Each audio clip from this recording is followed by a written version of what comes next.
cannot contain him. At fourth place, it's Defiant!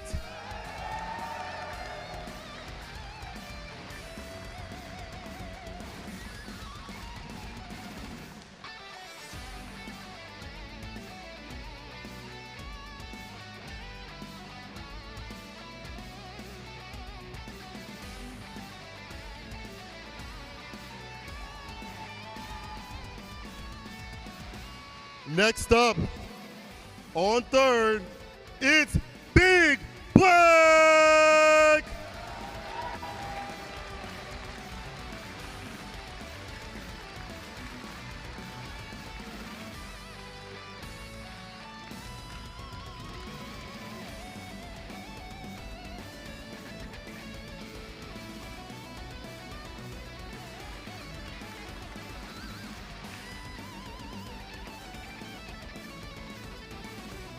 In second place, we have Mawoa!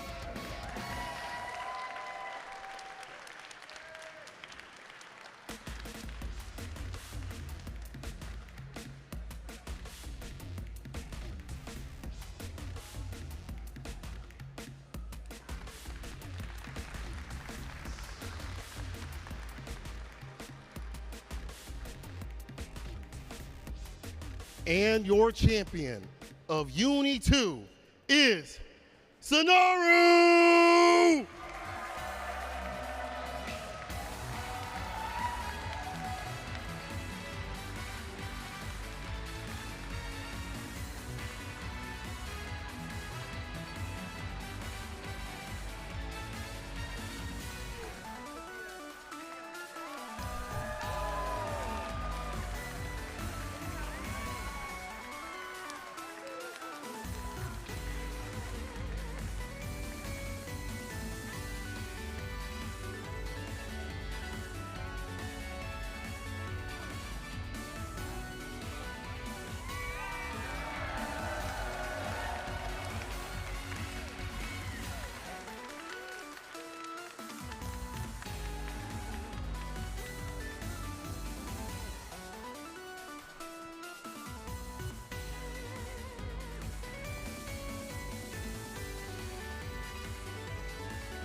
Wow, wow, wow. Whoa, whoa, whoa, before you go, champion, I gotta talk to you real quick. First of all, I have to ask how you lifted up this trophy. It's gotta be like 50, 60 pounds. That's incredible. But also, well done on your tournament run. I have to ask, how would you feel going in to stack bracket?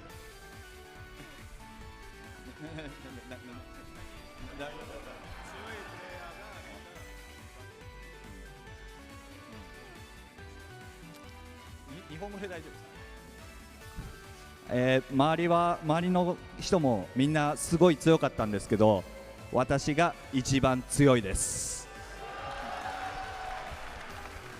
Yes, everybody was really, really strong, but I'm the strongest. Ooh, I like that. I like that. Any final words for the Uni community? People at home, what you got to say?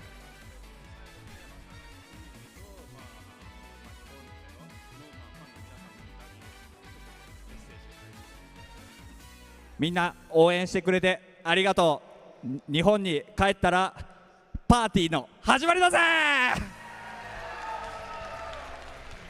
Thank you all for your support. And when I get back to Japan, we're gonna party it up.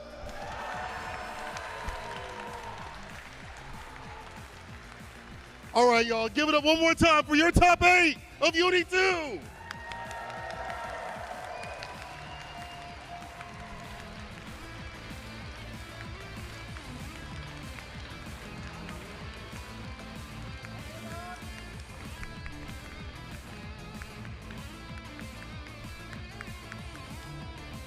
All right.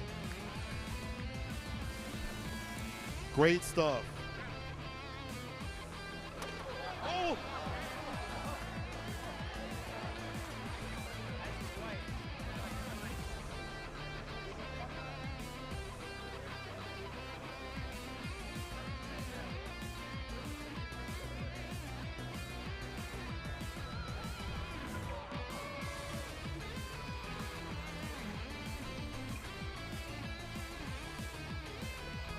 Okay. Once again, well done, well done. And I think that's it. Oh, wait, hold on. I don't think it is, actually. Komone-san, I think you have something to say.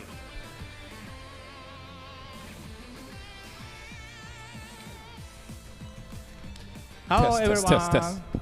I'm Kamone from French Prep. Thank you. ちょっとここからは日本語で。Okay, testing. All right. Sorry, it's gonna be Japanese from here on out, but I'm here, so it's okay. はい、すごい本当にいい試合がたくさん見れて、本当心から嬉しいです。そして応援してくださった、皆様も本当にありがとうございます。My spirit is so invigorated by all the excited matches here today, and so I'm really glad that you guys are all here participating in this event. Thank you so much.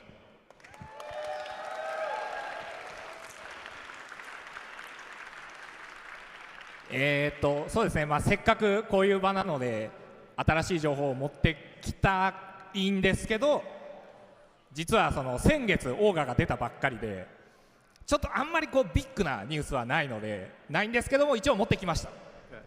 So we're at this big event, so I have something to share with you, but it's not quite that new, it's not too big. We just released Ogre last month, so it's not a huge news, but we do have something to show you, so check it out. じゃあスライドの方早速お願いいたします。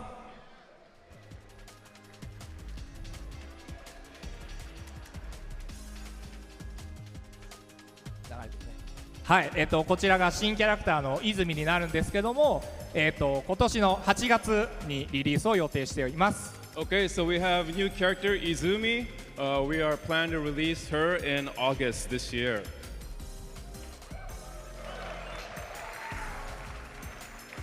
今回、このキャラクターのイラストは初めて公開します。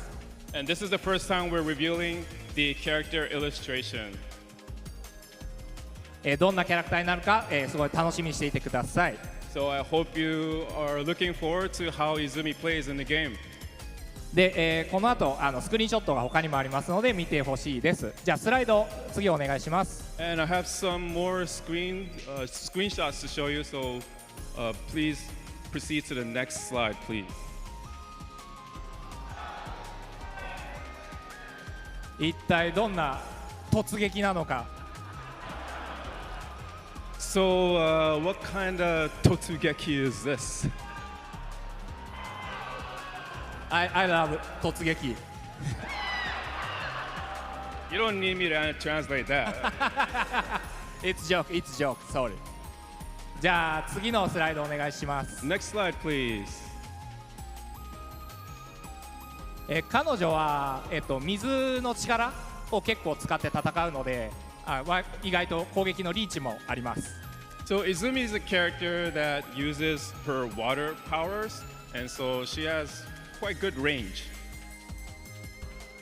でさっきのスクリーンショットとちょっと違うのが、ここについてるストール衣装がついていたり消えていたりするっていうのもちょっと特徴になってます。And you might notice a little slight difference from the previous screenshot, but her costume has a little flail thingy. So sometimes it's on, sometimes it's off. So yeah. はい、じゃあ次のスライドお願いします。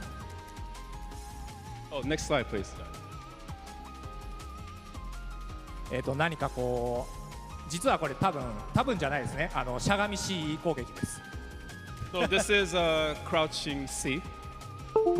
非常にリーチの長い、足払い下段攻撃になってます。It's a great sweep or low attack with good range. では次のスライドお願いします。 Next slide, please. はい、キャラクターのちょっとカットインイラストが右に見えています。And you can see the cut-in illustration on the side of the screen there. So that's what we wanted to show you.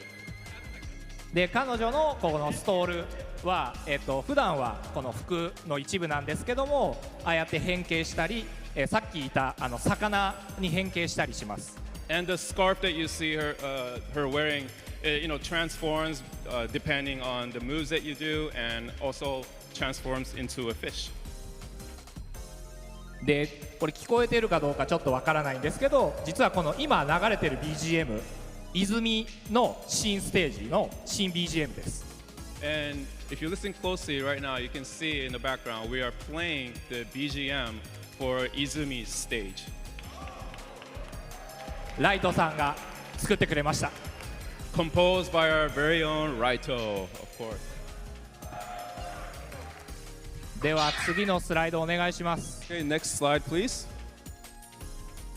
ちょっとここは特殊なんですけども、ここからはちょっと違うんですけども、泉っていうキャラクターを作るにあたってアイディアというかデザインを試行錯誤したっていう流れを持ってきました。So this is a slide just kind of showing you the creative process that kind of we went through and all the renditions that we went through in creating Izumi's character design. 髪型とか衣装とかそういうのをすごい変更していきましたし、浮いているのがこの鳥なんですよね。最初は鳥だったんですけども、鳥じゃないなってことになって、現状の魚になりました。Yeah, and as you can see, there's many different hairstyles that we kind of trial and errored, and different clothing styles that we explored. And as you can see on the right-hand side, she has birds flying around her. But at the end of the day, we were like, yeah, not a bird. We want to go with fish. はい、こういった形で、いろんなデザインを考えて泉を作りました。So this is just an example of our creative process in designing Izumi. はい、じゃあ次が最後のスライドだと思います。次のスライドお願いします。Okay, next slide, please, and this will be the last one. If you're near a convenience store right now, 先ほど見てもらった、泉のイラストの完成なんですけど、こういった、過程を経て完成に持っていきました。And this is the final version of Izumi's character illustration.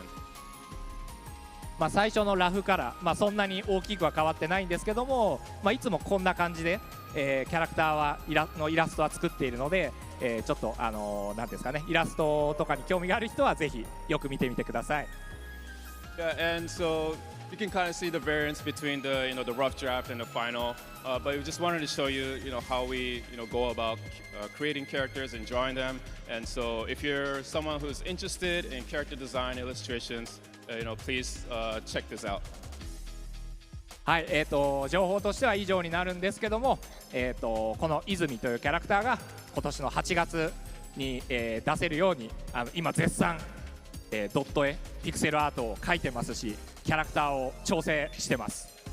And so again, Izumi is going to be out this year in August, and we are currently, as we speak, working on the pixel art and making the balancing adjustments and doing all that work right now. So I hope you guys are looking forward to it. で、本当に今絶賛作ってる最中なので、泉に対して何か要望があったら私に直接この場で伝えてください。So we're working on Izumi right now, her balancing and everything. So if there's something that you guys want to see come out and with Izumi or done with Izumi, now is your chance to come talk to me here at this event and make your demands, requests heard. はい、そういう感じで、今作ってますので、楽しみ待っていてください。で最後に、本当にこのアンダーナイトインバースシリーズが、こうやってアークシステムワークス様のこのアークワールドツアー、今年選ばれまして来年のイベントにも選ばれたっていうのは本当にファンの皆様のおかげなので、改めて本当にありがとうございます。And I just want thank you to all the fans who are supporting this game. It's really because of you guys that Under Night Ember 2 can be part of this amazing Arc World Tour finals. We got picked last year and we are picked for next year. So again, thank you so much. Thank you so much. ありがとうございました。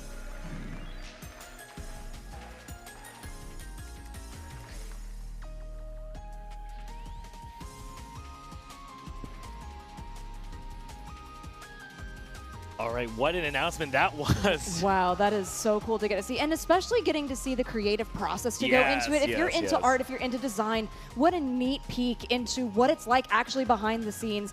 Like you did mention, you know, Ogre did just come out, but Yeah. now we have something to really look forward to in August. The design is beautiful. He kept saying range attacks, which speaks to my heart very, very much. So I am really looking forward to trying this character when she comes out. Yeah, I think looking at the designs just made me think about how much I like the balance between the 3 DLC characters that have Yeah. come out in Uni 2. It's just like a really great broad mix of tools and like a lot of stuff that we haven't seen before. So, you know, with Ogre and Izumi, Uzuki, we've seen a lot of interesting stuff. So I'm really excited to see.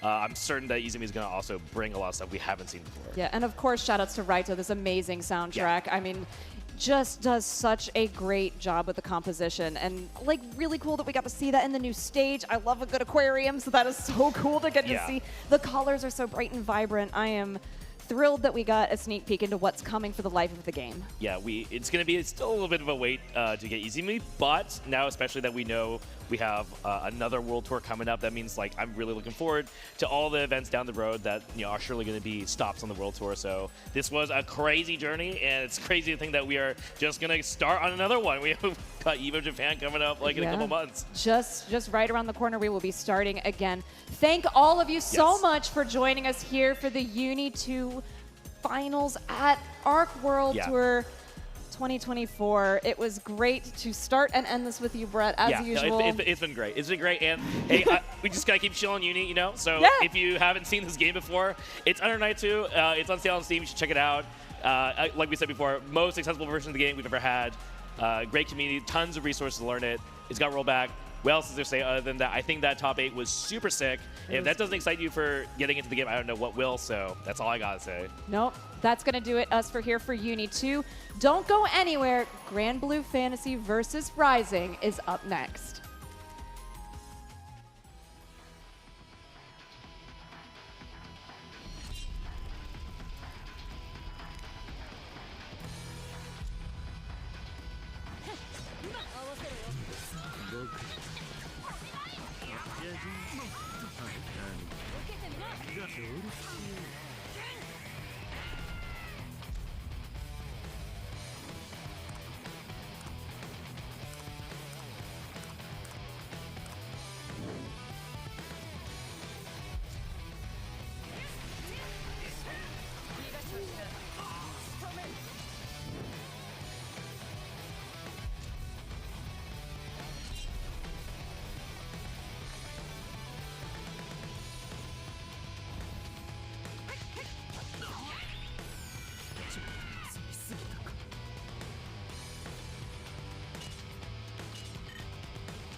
混ぜてよ。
What's good, what's poppin', everyone? Welcome back to ARC World Tour Finals 2024, presented by PlayStation Tournaments. We got 3 reps coming in from North America, 3 flying in from Japan, and our final 2 coming in from the EU to determine our victor, our champion of Granblue Fantasy versus Rising. My name is Jatsu, and I'm here with the greatest of all talkers himself, Ebonic Plague. How we doing?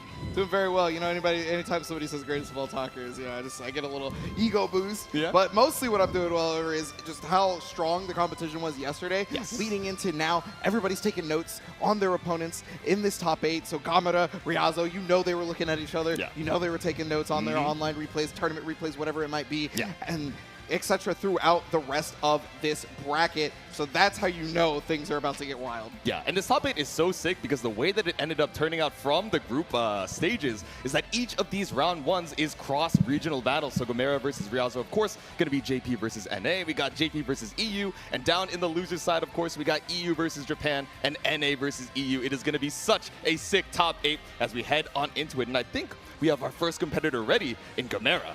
Oh. But he's coming up in just a second. Yeah, Gamera versus Ryazo, right? So this could be Beatrix, it could be Versusia, but I'm sure Ryazo, we're going to be seeing that 6. Yeah, most definitely. Gamera obviously having a couple of different options, right? Versusia, maybe Beatrix.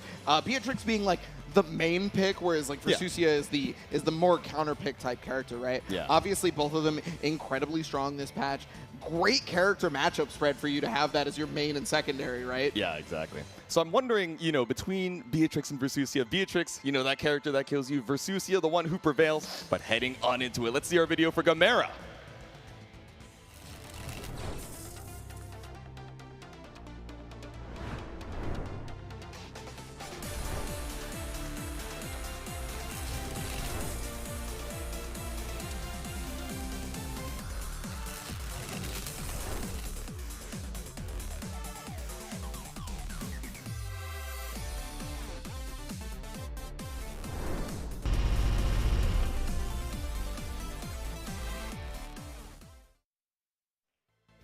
Yes, Gamera, one of the most winningest players in Granblue Fantasy versus his entire lifetime. I'm talking about Vanilla and Rising. He has just been the person to beat at every major tournament, and this could be the time where he exemplifies that. Yeah.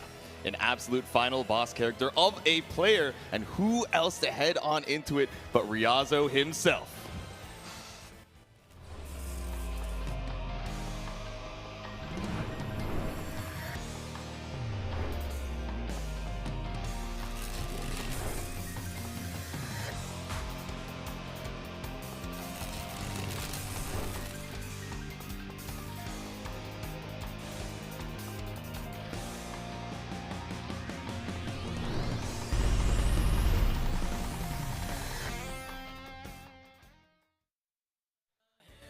All right, Ryazo pulling up a master of so many different games throughout the genre and pulling up with the 6 here to go up against this final boss Gamera for winners round 1. Yes, yes, and with winners round 1 is going to come a special surprise for a lot of the competitors here. They're going to be playing 3 out of 5 throughout the entirety of this top 8. So there is no room for error. You will be able to bring out everything you've got. Exactly. We're not going to be seeing any counter picks, I think, from Ryazo, right? Should be sticking on the 6, but of course, we have the Beatrix, the Versusia available, so Gamera has a little bit of time to adjust. You know, if the playstyle from Ryazo, you know, a little bit wild, ends up throwing him off and makes him think, maybe I should counter pick here. Yeah, I mean, we kind of saw that in the group stage for Ryazo, right? Yeah. The dichotomy of 6 players in terms of playstyle, right? There could be a little bit more reserved in terms of 6 players in Japan, so maybe Gamera is ready for that. He's going to have to deal with the wildness, maybe have to figure out how to control that. Yeah. Are you ready for Rekka, into you Rekka, into you empty hand, into flash the parry, into pull up into 6XL? Or are you going to be able to hold on strong as far as the defense goes? We'll see. Yes, yes, but Gamera, no stranger to multiple playstyles, given the bevy of opponents that they face, having to get to all the top cuts of every one of these major tournaments, right? We talk about how Gamera has pretty much the most story out of anybody playing this game at the moment in regards to winning. They're always at the top in just about every tournament you expect them to go to. Exactly. And now Ryazo being dominant in so many of these different fighting games, but even just looking at the age head-to-head, he's like, young man, I've seen these games before. I've seen players like you before, and I'll know how to adapt when the button comes, or when the time comes. Yeah, well, I believe Ryazo won the BB Tech side tournament. I could be wrong about that. So, yeah. So I mean, which is not entirely unexpected given the fact that I've been commentating Ryazo in BB Tech before for years prior to this, and he's one of the best. Exactly. It's just there's no any other portion of information. He's just one of the best, right? Yep, we're already one medal down. We're trying to get a second one on the way here, but staying in that winner's side is going to make that a lot easier, right? But again, running into Gamera is going to make that quite a difficult obstacle in the way, but let's make sure our buttons are all good before we head on into the action. Okay, so Gamera has usually locked in the character he's actually going to play for the set for the button check. Yeah. And so we see Versusia locked in here. Yeah. And I mean, this is a character that does not lack in damage. We talk about Beatrix as being this character that can, 2-touch, 1.5 touch you depending on the character, and that's especially, prevalent of a point to bring up 4-6, right? But Versusia, kind of this HP differential character who also has the corner carry, the damage that we need, and so many of these pokes that are going to be tricky to, try and navigate here for Ryazo.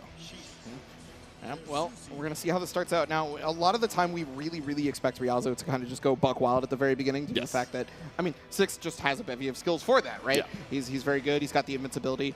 And I honestly, Pillar might be less of a factor as a result of it. Normally that's the thing you look out for Versusia. But, again, that's going to depend on the timing, on how Gamera is going to be using it. But here we are. First game of our top 8 of the ARC World Tour Finals for Granblue Fantasy versus Rising.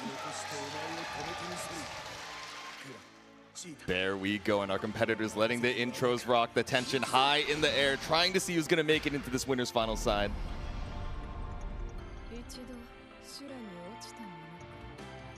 I always like to be quiet during these intros, but some of them get me a little too hyped. I know, they're so sick.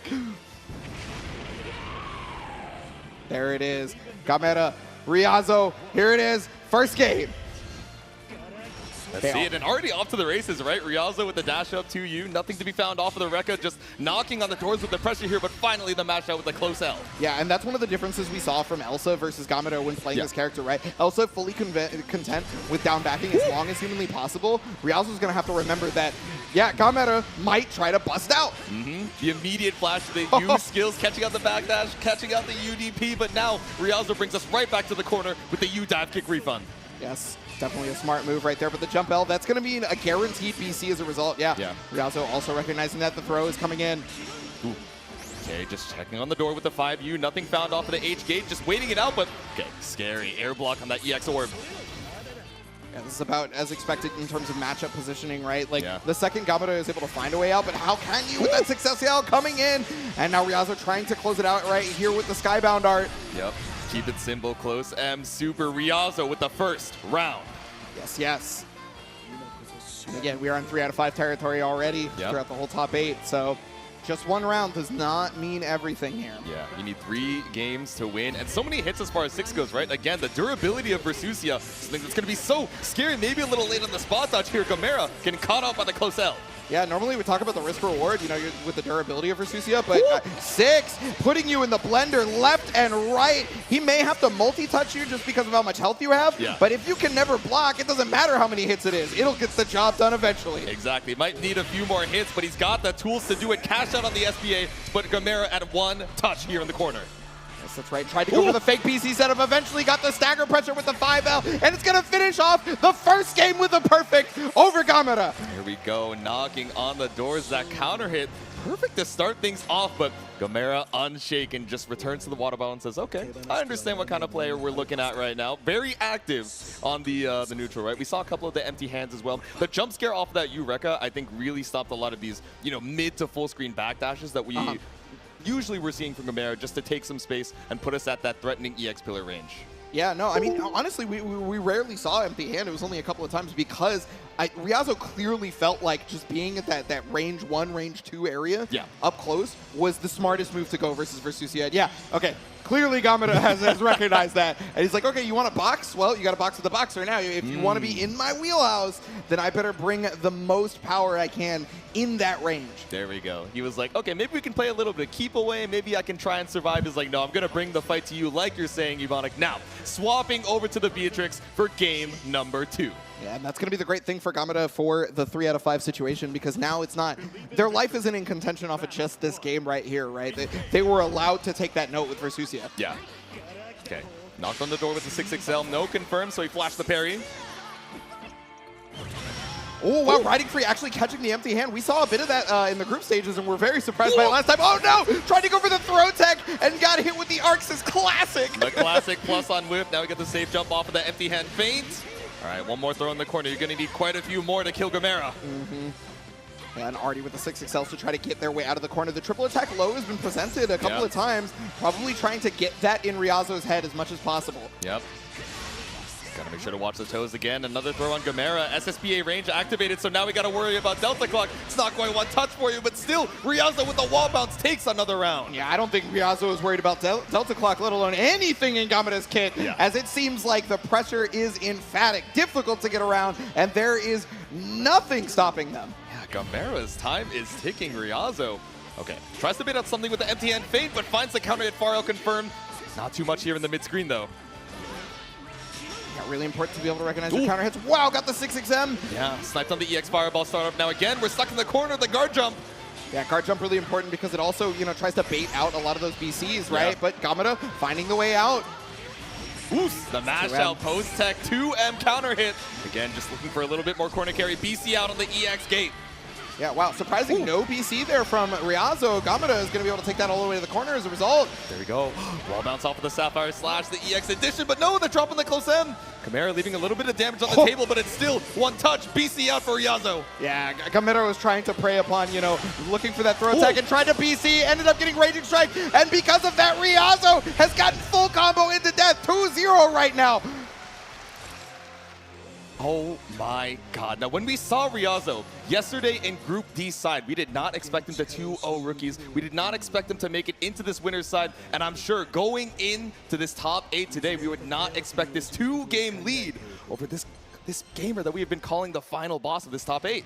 Yeah, no, I mean, when we were in that group stage, not only did we not expect them to get winners, but there was a chance that they may not have even made it out. Exactly. At one point, right? It was really dependent on them getting that 2-0 versus rookies. It was really dependent on what happened in that group stage. Yeah. And it has flipped around, and now Ryazo is showing, oh yeah, I definitely belong here. Yeah, you see that smirk? He turned back around to the crowd. He's like, yeah, you already know. Yeah. I'm nice, Gamera, the thinker. Okay, which worked better? The Versusia, the Beatrix, and now heading into potential final game, we are back on the Versusia for game number 3. Yeah, and I mean, this is one of those things where Versusia could just be played slightly differently in regards to how you kind of approach this, because now you know this 6th player is Buck Wild, right? So now you know, yeah, you might need to be a little bit more aggressive than you usually are on this character. There we go.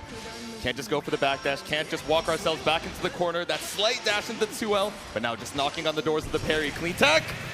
Yeah, and that's that RPS situation that you got to deal with when the claws are on you. Didn't have the cooldown to be able to combo off the H. Gamera recognized that and is starting to capitalize. Yeah, so perfectly fine with mashing after that far H. No skills for the confirm, but no, just a little bit too far from the corner to keep the combo going. Still caught out again off of this backdash with ultimate Rekka. Yeah, one of the best backdash catchers in the game for sure. Suarez being one of the only other people who can probably contest that in regards to backdash catching. But nice, the dodge right there gets a full conversion. This may very well be it. There we go, ultimate orb. We ponder, is it going to be the kill? We have Raging Strike in tow, but not even necessary. Gamera finally putting a round on the board. Yes, that has got to be great to be able to put a tourniquet on the bleeding just so that you can get your morale back. Gamera definitely with necessary adjustments. Ooh, take to the skies, but just slashed out with the far H. Yeah, and that is notable. There hasn't been a lot of taking to the skies for Ryazo, and Gamera ready for it, even ready for the whip punish on this. Ooh. Yeah, not faring well in this corner. Already down to that 40% HP. One more hit, especially with the damage you can pump out as Versusia. 5U install, ready for the buff. Okay, yeah, just trying to push away. And you can see the 5Ls are coming out from Gamera from far range to try and catch those errant buttons being pressed by Ryazo. Exactly. Trying to bait out some of these reactions again. It's one of these normals that you can just throw out so safely in neutral. Now, consume the buff. Look for the plus frames, and we flash the parry only to get through him. Gamera puts a game on the board. Yeah, sometimes you need a couple of games to get the notes settled into your mind. Gamera showing that right now. And I mean, hey, the thing is this is not, that doesn't mean Gamera is back yet. Ryazo's still got another couple of games here just to be able to play with. Exactly. Can we deal with the playstyle switch immediately? The EX Orb caught up on the 6-6M, the run-up throw bait off that H-Gate. Yeah, excellent throw bait right there. It's going to go for the empty hand situation. And again, another BC bait type setup. A throw tech bait type setup on that one. There we go. We've seen so much of the empty jump guard into throw, but now caught out with the H-Gate, the air stall, cashing out on so much damage here for Ryazo. The SBA is going to chunk through the HP. Yeah, even with Versusia as a big life lead at that point, it's just barely not going to kill. And so there it is, 5. Another perfect. How many perfects do you think somebody in history has gotten on Gamera? Yeah, exactly. Especially with this Versusia HP. Oh, yeah. I mean, we always talk about the risk reward with the Versusia and her HP, but hey, all the tools to be able to set play you. Does 6 have Ryazo being one of the best in the business, if not the best, honestly? Yeah. All right, Ryazo doing a little bit better on this mid-screen defense, not getting caught up by the micro dash 2L. Now, once again, Gamera in the corner, but the mash out on that close L. Yeah, recognizing that that was a run-up situation, and that's one of the best times to be able to mash out there, right? So go ahead and get their stock. But again, the backdash catch, right? Gamera has gone to backdash in that situation enough times that Ryazo has recognized it. Yeah. Wake Up Eureka sounds crazy until you just get a read for your opponent's habits. Yes, I get the knockdown, but it doesn't mean you're safe off of the backdash. A clean hit starter for Ryazo up against the corner. 20% extra damage off of that missing brain point. And we're going to take the last one with the SBA. Ryazo moves on to winners finals, 3-1 over Gamera. And again, we talked about it. We were looking at possibly them not even making it out of the group stage. But no, Ryazo is on winner's final side. Just keeps this momentum going. Ryazo, insane work. Now Gamera, down but not out, sent down into the loser's side against the winner of Zippy and Fitizen, if I'm not mistaken. You saw that, right? Mm-hmm. Okay, I'm not going to touch that one, but... Exactly. Yeah, apparently he isn't either, but heading on into it, of course, we have the other side of our winners top 8 heading up in just a second. Just incredible play all around so far. Yeah. I mean, that was the Ryazo that like a lot of the North American players know and fear, right? Yeah. Ryazo is one of those players that if you enter pretty much any North American online event, Ryazo might be there, right? Yes. Yeah. If not guaranteed to be there, right? And I mean, Ryazo also making their way to whatever tournaments they possibly could to eventually qualify, did exactly that, worked real hard, and well, while you haven't won the tournament yet, that is looking like somebody who's going to be very difficult to beat for the title of winning the tournament. Exactly. Someone a while back asked me, they were like, oh, what country is Ryazo from? I'm like, oh, I'm pretty sure he's NA. It's like, oh, I see him at like every tournament, just traveling around as much as he can. Was at Perfect Storm, Battle Coliseum, and so many of these other tournaments as well. And still making time for net play too. So, you know, if anyone has put hours into the game, definitely Ryazo is at the top of that list and at the top of our winners bracket as well. Yeah, no, a very, very serious player. But it doesn't have to be a serious player to be your favorite player of the day. It can be just about anybody you will see today. That's right. You can vote for your player of the day by going to arcsystemworks.com/AWT Day 3 to be able to vote for your player of the day. It doesn't have to be somebody who won, just someone who inspires you even. Exactly. Whether or not they make it to that grand final side or you just saw a play that, you know, made you pog out of your gourd, make sure to stop on by, do your dailies, and vote for your favorite player at the link below.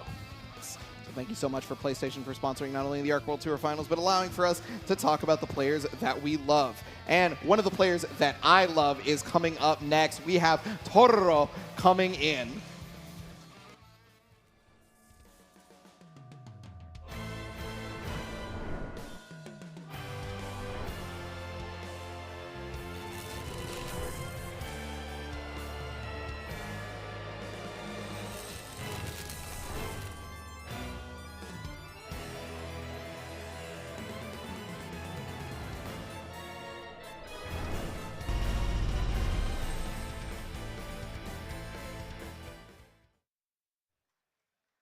There we go. It's Tororo up to the stand. The Lord of Flames pulling up with the Percival. Let's see it. You've seen a little bit of the secondary Siegfried as well, but of course should be rocking the main as we head up into this next winner's side top 8 set. Yeah, Siegfried is one of those matchups that that I don't think Tororo is going to go to versus this one, considering what the opponent brought to the table versus another Siegfried in their own group stage. Tororo is going to be having to go up against skill. Yeah, exactly.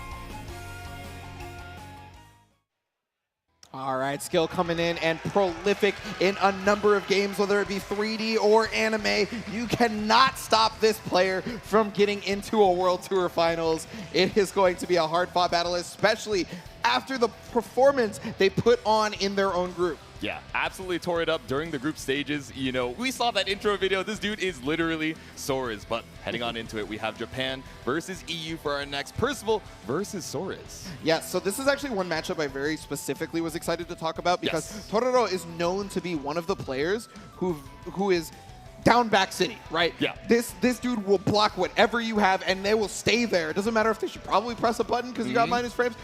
They're chill for a little bit until they know for sure that it is their turn. Skill, offense personified. The way I thought about this is like, is this finally the time we see somebody crack Tororo's defense, right? Yeah. My thought process was, tell me, does an android like yourself experience fear? Exactly. He's got that intimidating gaze. You know, he stands at that close to mid-range, a master of cracking up the opponent's defense. So let's see if it's going to be enough against the Lord of Flames himself.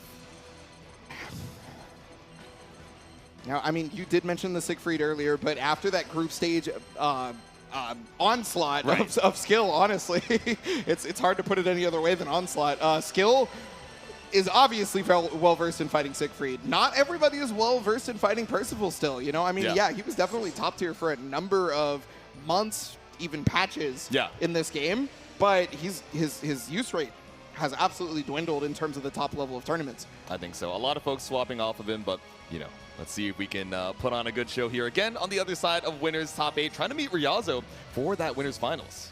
That's right. You got to remember Ryazo up there with such a dominating performance.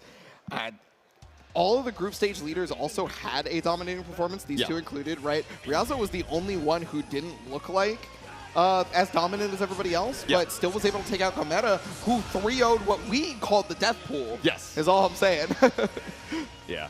It's also cool just looking at the bracket as well. The loser of this ends up against the winner of Monarch versus Rookies. So, you know, I've been given a little bit of intel that Skill really not, you know, a fan of the zoner matchup. So to potentially, you know, if we can't seal it out against Tororo, to be sent, you know, possibly against Monarch, the remaining NA zoner representation might be a difficult battle ahead. Yeah, no, I mean, even in Vanilla, Soares players did not want to play against zoners, right? You can imagine, Because remember, back in the day during Vanilla, when online was kind of the only thing we could do, you know, before tournaments opened back up again, Matero was running amok. Yeah.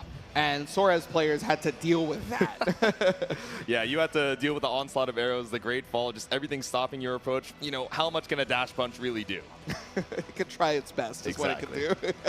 But looks like just outside of checking notes, getting hydrated right now, we should be locking in for our next game, trying to figure out who is going to have the pleasure of fighting Ryazo in Winners Finals. This is one I'm very much looking forward to.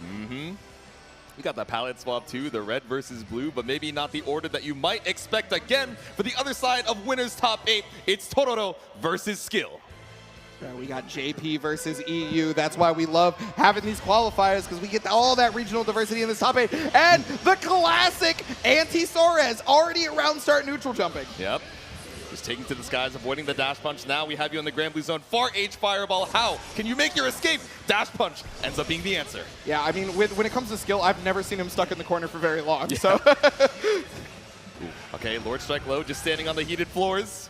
Yeah, to be honest with you, one of the things about the Flame Carpet is that it's not the life drain that's the worst part. It's about what the life drain makes you want to do into Percival. Percival then takes advantage of that. Yeah, makes you so antsy if your timing gets a little bit too predictable. Now, with the Flame Carpet starter, LDP Ender.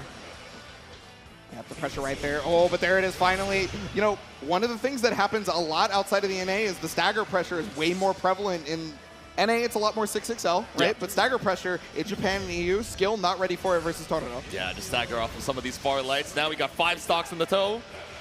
With punish with a 6XL of their own, though, his Skill is going to be able to put the pressure on right now. You do want to watch that Dragon Punch, though, from Tororo. Hey, speak of the devil. There we go. The gift of foresight now running up, trying to catch on the Fuzzy Mask with the ultimate Flame Carpet. Clean confirmed to put Skill back into the corner. But like you said, he's never here for long. Oh, and he never will be. But that is what you do, is you know that Skill's going to fight out of the corner. So what you try to do is make them whiff on the spacing. Yeah. Tried to escape with a roundhouse bang, but now tapped on the dome with a close L. Tororo takes game 1. Yeah, you can definitely tell Tororo took yesterday to do the notes Yes. on this player, because that was exactly it. Skill may fight out of the corner exceptionally well, so let him. Yeah. Let him fight out of the corner the way that he normally does, and just meet him in the middle and defeat him there. Exactly. I'm not going to stop your escape, but I can catch you wherever you end up landing. So taking a second at the rematch screen. Got to check those match stats. You know Yeah, how he it was is. like, okay, how many throws did I take now? I'm chilling on that end. Maybe it's a different part of my game plan that I got to reassess for game number 2. Yeah, and you know, I was mentioning, I guess I can say incorrectly now, because Totoro has been the offense the whole time. I was mentioning that Totoro loves to down back, but the offensive pressure from Totoro has been all here. Yeah, it's been neutral jump, it's been walk back, just looking for the whiff on these dash punches like you're mentioning, and now putting you in the corner again, forcing you to make an option or take that DOT. Yeah, and got the full conversion. Now remember, combo limit's going to be a little bit lower, but another counter hit with the stagger pressure, keeping that flame carpet going. Skill is just bleeding life. Yeah, and unafraid to just hold on to Skill's escape out of the corner. Normally, I feel like we'd see a much earlier Brave counter, but still not taking quite as much damage as we might.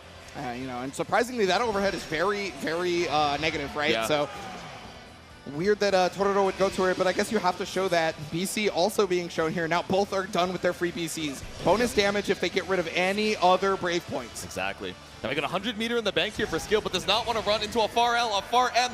Content to spend the Brave points. It doesn't matter when anything is one touch. And I mean, hey, even with that amount of bonus damage, honestly, Skill could be one touch away from being able to take down Totoro right now as well, because we are so close to the corner. And yeah, Totoro is recognizing that and using all of those spacing tools at Percival's arsenal to keep Skill away. Yeah, so smart in the mid screen, right? Obviously, you're not stuck in the corner on that flame carpet, but knows your opponent is trying to escape, snipes the backdash immediately with that Lord Strike low. Now the round up for Totoro. Skill fights back. Ooh, yeah, and even tried to delay right there using the M version of the rush punch to try and catch the attempted whiff punish. All right. Pick it up with the EX punch. Now ultimate ender Skill. No throw to be seen. Yep. All right, didn't believe in the 6XL hit, committed to the stagger. And that's going to be one of our first throws of the set, to be honest with you. There hasn't been very many of them, but the back throw incident is possible right now. There we go. Oh! Ooh, run up with a 5U. Of course, still going to need a couple more good hits to work your way through, but now we get a safe, ender into the flame carpet. No, instead it's SSBA. Yeah, this way you're going to be able to get back your BP and take away 2 of your opponents. Yeah. What was an incredible life lead for Skill is now basically being life even. Yep. All right, how are we going to escape? Stuck in here right at that far H range against Percival, but still had one more BC because we had that super refresh. No escape right there. Probably trying to press a button now, but there's the invincibility. Skill has not used that once and got it when it mattered. Finally, 4 rounds in representing the UDP, that ultimate up kick. Yeah, really important to be able to show that your opponent that you will do that sometimes so they can second guess their offense, right? Yeah. And now Totoro is on the back foot here in terms of the pressure. We saw this from Skill before, has lost at the very beginning in the group stages and then completely came back. Yeah, I haven't seen a lot of dash punch into EX Roundhouse Fang to, try and frame trap here. Now we're just trading on the BCs instead, caught up with the ultimate flame carpet. Was probably looking for a throw situation off the jump in right there. And yeah. Another one is going to be able to get the side switch for free. Oops. All right. Yeah, punch the stars with the clash. Yeah, had to stop right there because Percival's mid-range buttons are just so strong. Yeah, recovered in time off of the spot dodge, able to find a counter hit, post bar L, but still the ultimate starter from Skill. 1 more hit's enough, 2 more throws, 2 BP apiece. Yeah, and that flame carpet trying to even up that life total. The BP has got to get used. Yep. Same right back at you for Totoro, and was maybe even looking for it there. That's why the backdash came out. Yeah, walk it back. It's a gentleman's duel. 5 paces, whip the roundhouse fang. No punish from Totoro, waiting for this 50 to come back up. Yeah, definitely not a draw yet, but here it is, finally pulling it out. Has got the install going. This is only a 1 stack, but I mean, you only need a 1 stack in terms of damage. The counter hit is going to connect, is going to use all the resources available to Totoro, and taking game number 2. The 1 stack couldn't save you. Finds the close L counter hit to tie things up. Yeah, I mean, more stacks on there, and that would have been a lot of higher defense, right? Yep. And maybe, I'm not entirely sure you would survive with that low health, but it could have come into play. Yeah, so 2nd game in the row here for Totoro. Let's see. How do we bring this back for Skill to try and stay in the winner's side and avoid the potential zoner matchup against Monarch? We have to win 3 games in a row against Totoro, who's been bringing the fight to him. Yeah, Totoro, I mean, even post W, right, is checking their notes, is not content with just being able to get the W and walk away. No, has to make sure they're ready for every eventuality. Okay, a little bit more conservative at the round start, looking for the far L, but nothing found. Still counter hit here for Skill. It's a great start, though, because that's going to put Totoro in a situation where they're maybe going to want to use their BC. But wow, finding a time to be able to throw, that was no escape. So unfortunately, whatever stagger pressure you tried to do is getting bodied. Stagger pressure right back at you. Yeah, and the deep dash to catch out the fuzzy mash. That close L working out wonders for Totoro. 4 stocks in tow, ultimate flame carpet. How can you make your escape? BC to keep the corner now. Yeah, no, you can't BC if Percival's that far away from you. Tried to use the ultimate skill, but not enough armor to save you from this. The basketball bombos up against the wall. The EXDP ender. Totoro on set point. Yeah, Totoro looking exactly like the lord that he is. Yep. Now, Totoro has been the bridesmaid so many times in these top 8s, but is, I think, finally trying to rectify that. Yeah, this is a really good start for Totoro. Has the 3 stocks available. Doesn't have to worry about a dash punch interrupting 2 more orbs. Yeah, Lord Strike already set up right there. Oh, goes for it again. You know, Totoro has caught skill with that so many times this set. Yep. All right, we get the cross through off of the ultimate roundhouse, but still sniped out here with a close L. Okay, just using as many resources as humanly possible. The Lord Strike's going to come in. Not enough to kill, but oh, just an early attempt at dodging the fireball. Skill is not going to be able to get away from that one, and Totoro will be running away with the win. Yep, 3-0 from Totoro, sticking around in the winner's side to keep the JP dream alive. Wow, Skill waiting on the results of that loser's side to, you know, hopefully not run into the zoner matchup he's dreading.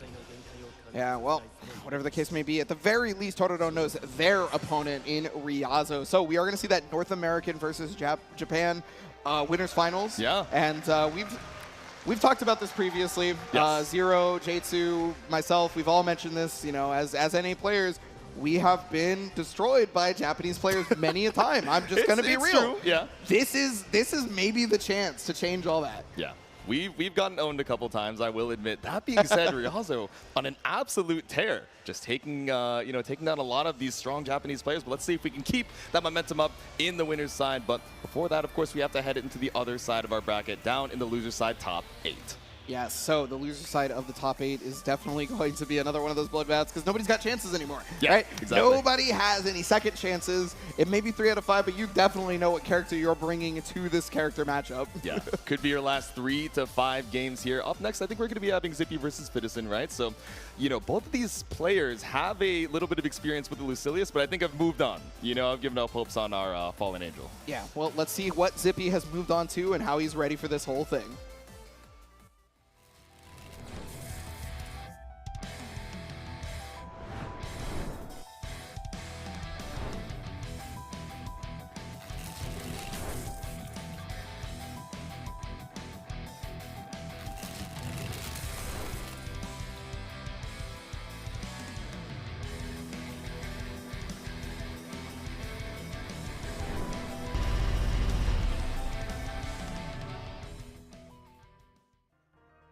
Oh yeah, RFL's own Zippy pulling up, previously on the Nier, previously on Lucilius, but now rocking it with the Sandalphon and a fellow New Jersey local. So of course, I got a little bit of bias for our East Coast King.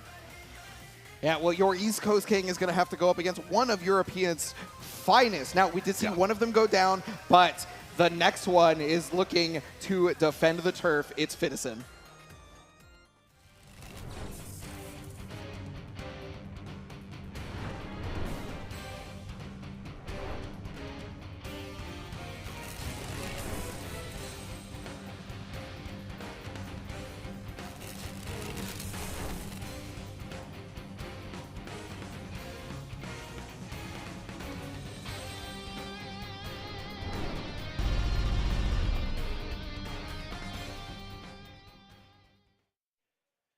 Qualifying out of Europe due to points, it is Fitison, and the European crowd has been all behind their boys this entire weekend. I expect more of the same as we continue. Yeah, let's see it. So this should be the Sandalphon versus the Siegfried battle of a couple Shotos here in the loser side. You know, it's so funny as a Siegfried player hearing you call him a Shoto because like the way I think of Siegfried is like a not even like a Shoto. It's more just like a man, you did that type character. Killed me with the EX bonk, pulled up with the Orkin, yeah. Couple points finalists fighting for their lives here. Down in the loser side again, this is their last chance to stay alive in the top 8, try and make a name for themselves in the ARC World Tour Finals. Yeah, well, I mean, they've both made a name for themselves in the previous Arc World Tours finals, right? Yes. Fitison qualifying by way of Kiana Cup last year. Yeah. This year by points. Zippy had to go through that LCQ onslaught and unfortunately was unable to do it versus their own, homie Koji Coco. Yeah. But now Zippy this time in the finals. Koji Coco unfortunately not able to make it through the group stages. Yes. Yeah. And so, well, Zippy. Now I gotta say it straight up. Zippy was somebody who we all knew as after their Guilty Gear Strive play. Yep. They started to recognize that they wanted to play the best character available to them. That's true. In terms of strength, right? So that we saw them play the Nier. We saw them play the Lucilius. But now this is completely different. Yeah. They are playing Sandalphon, who a lot of us consider to be just a solid character. Yeah. I mean, I was a doubter. I'm going to be honest. I'm like, oh, from Nier, from Lucilius, I wonder if you're going to be able to stay alive in the group stages, but still taking down such big names to qualify, even in the loser's side against those demons is sick. But if history tells the tale, it is not going to be in Zippy's favor because Fitison consistently making in the top 6 of every offline Granblue event that he's attended thus far. So down here in the loser's top 8, I mean, Zippy's got to change history to stay alive. And history is a hard mistress to fight because only the victor writes those books. So Fitison, Zippy, looks like we're seeing the characters that we were expecting. Mm-hmm. And, I mean, secondaries don't really seem to exist for these two right now, especially considering Zippy straight up said, I don't really have a lot of time to figure out a secondary right now. Exactly. Swapped up the Lucilius pretty recently, right? Which I think was a big reason for, a lot of folks seeing him in the group stages thinking, oh, man, I wonder if Zippy is going to make it out. But clearly has leveled up on the Sandalphon so quickly, oftentimes using the light form rather than, leading into a lot of these elements. Again, it takes a lot of time to get into those elemental states. You take a little bit of extra damage, and light form doing 99% of what you can get in those other, installs, not doing too bad of a job. Yeah, really, the only time you see a Sandalphon player switch to a different element is when they're already going to die from one touch, right? Exactly. So the extra damage that they might take would be, irrelevant. Exactly. And so they just want the extra, maybe chip damage, maybe they want the extra movement with wind, or maybe they want the orb on water. Whatever the case may be, you are going to be seeing exactly what J2 said, and it's going to be light form most of the time. Exactly. All right, let the intros rock once again. Two villains turned heroes, Siegfried and Sandalphon coming in. All right, walk it out off of the fireball. UHK, but okay. There's the dash right there. It's going to be able to take to the corner on this one. And that's one of the things is Sandalphon has a ton of ground bounce or wall bounces. Yeah. So it's really, really good at being able to take the opponent to the wall. Yeah. Corner carry looking pretty solid here. Nothing found off of the Mistfinder, but the Sword of Damocles just caught up on the far end. Yeah, that was really smart from Zippy, was recognizing that it was going to be dive kick and also recognizing when to whip punish there. It's going to get full damage, has SBA on deck, so you're going to want to spend as many resources as possible. The post-cinematic, put the wings up, the spears down. Ein Safuari! Round number 1 off the super here for Zippy. And I mean, yeah, this is what we talk about when it comes to Sandalphon, right? We mentioned that he stays in light form most of the time in this game because it's just a normal guy thing. He's kind of a normal guy in this game, which is really odd considering the lore. But yeah, right. Lore notwithstanding, gameplay-wise, he's a bit of a normal dude, but trying to fight past this average Joe with the EXDP, but still up against the wall here for Fitison. Yeah, got frame trapped right there with the 2-2H. Okay, backdash, far H. Another Sword of Damocles to try and alter that jump art. Yeah. Little JU action, EX bonk. Still gonna mash out here, no charge. That's a punish for Zippy. It's gonna be all the way to the corner thanks to the ultimate skill plus the EX there. Yep. And yeah, see how many wall bounces this character gets? Yeah, it's scary, but finally finding our way out of the corner with a couple straight hits from Fitison. Tries to charge up the firewall only to get caught by ultimate fireball. And that's how you know he's played against Siegfried a number of times, right? Because pretty much that's the most relevant option that a Siegfried player will go to after a sweep. Yep. All right, waiting for the sweep, double 6XL, but no challenges coming out from Zippy. Doesn't want to eat that counter hit. Yeah, and that's a counter hit that paid a lot of dividends for Fitison in the group stages, but it's paying off nothing for him against Zippy. Yeah, we're not going to build 100 off of this, but we have another Raging Strike, LDP. Wait it out, 6XL. That is a straight punish. If you are unaware, now Siegfried can obviously cancel with the special or cancel into even dodge, right? But the thing is if they don't, they can be 6XL'd at that range. Exactly. Ooh, Zippy feeling it. You see that? Yeah, great spacing awareness from Zippy, but he's got to lock in for 2 more games. Again, first at 3 this entire way through of the top 8, so 1 good game isn't enough. Yes, no, and I mean, it was a really good game. Don't get me wrong. It was just Fitizen is not a slouch. You had mentioned has been in top 6, top 8 of every single event that he's entered. So multiple-time champion, right? Kayane Cup, Brussels Challenge, outplayed so many championship belts under that belt, but are we going to be able to tie it up in game 2? Yeah, there's only one person who can get the championship belt here. And, well, Fitizen, if you want to add another one, you got to get through this. There we go. Ooh, okay, ran into the late active frames of the misfinder, caught up by 667 and caught up by a backdash shimmy. All this just to be back up against the corner. Yeah, the backdash timing from Zippy this entire set has been perfectly placed. Has known exactly when Fitizen wants to press a button or throw tech. All right, looking for the parry, but I love the delay on the far L, just waiting for the sword in the stone, and now looking for all these wall bounces to bring you to the corner. Yeah, it's very, very close. It's able to catch right there. Yeah, you are plus enough that you can press something. I imagine that Fitizen probably tried to jump, considering it wasn't a counter hit. Yeah, exactly. Maybe just barely off of the ground, but even with that early start combo limit, not able to save you. That Raging Chain takes the round. And Zippy still looking immaculate, even regardless of using all their BP for this whole thing. Yeah. Barely taking any damage. There we go. Get into the stance. Misfinder to start things off. Again, another 6XL. Dude, the 6XL placements versus the 2M have whiff punished so many times. Yeah. Zippy, the spacing, the reaction, everything is coming together. It's culminating into this. Yeah, just staying at that perfect spacing. Maybe Fitizen going to be a little bit more greedy, taking space with the 6XLs now that we've established that spacing, but still trying to find something in the mid-screen after this firewall. Oh, right there, yes. That go. is a common thing for pretty much every character in the entire game. Their fireball has a bit of a gap after most of the normals. Yep.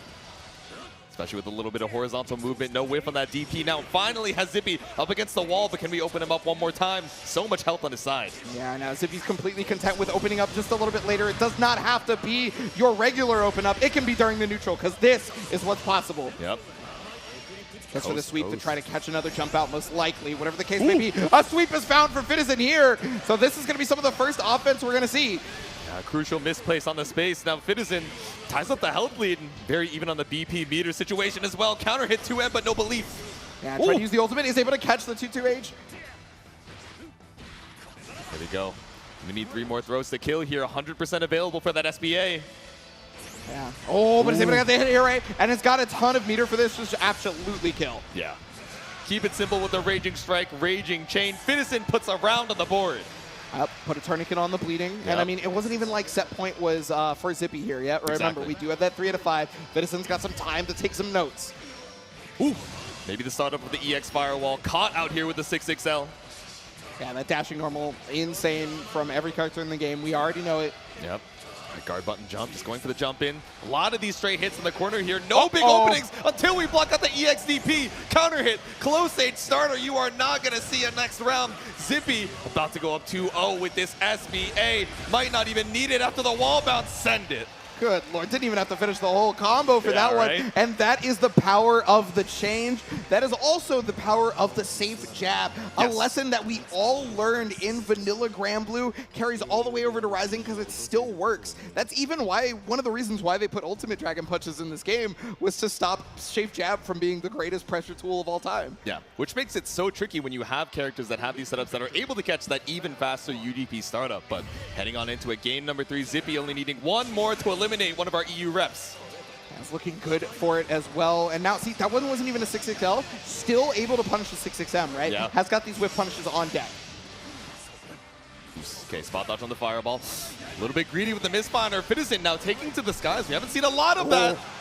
But remember, not going to be a counter hit situation, so Fitizen had to adjust the combo. That could maybe even have been death otherwise. Yeah, honestly. Spent the 50 on it just to make sure we have one more chance at life. Tried to bait on a throw tech, but 2H is all you found. Fitizen sniping this angel out of the skies. Yeah, that 2H is great verticality, and it also hits behind Siegfried. One of the better anti-airs for that. It does have some slow startup if you want to pretend like there's a downside, but yeah. If you want to be charitable about it, but finally a little bit of momentum on Fitizen's side. The charge on the EX bomb, but a clean spot dodge from Zippy.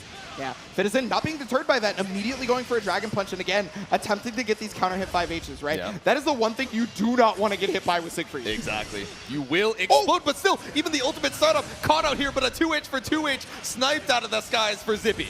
Yeah, and Zippy converting off it straight into combo limit now. One's got the pressure. Remember though, Zippy having way less BP. The amount of damage Siegfried can output, well, I guess it may not matter. Yeah, the walk back on the fuzzy mask just to make sure we get a button tech, but no throw to be seen. Instead, it's a counter hit starter, and let's bring our BP right back.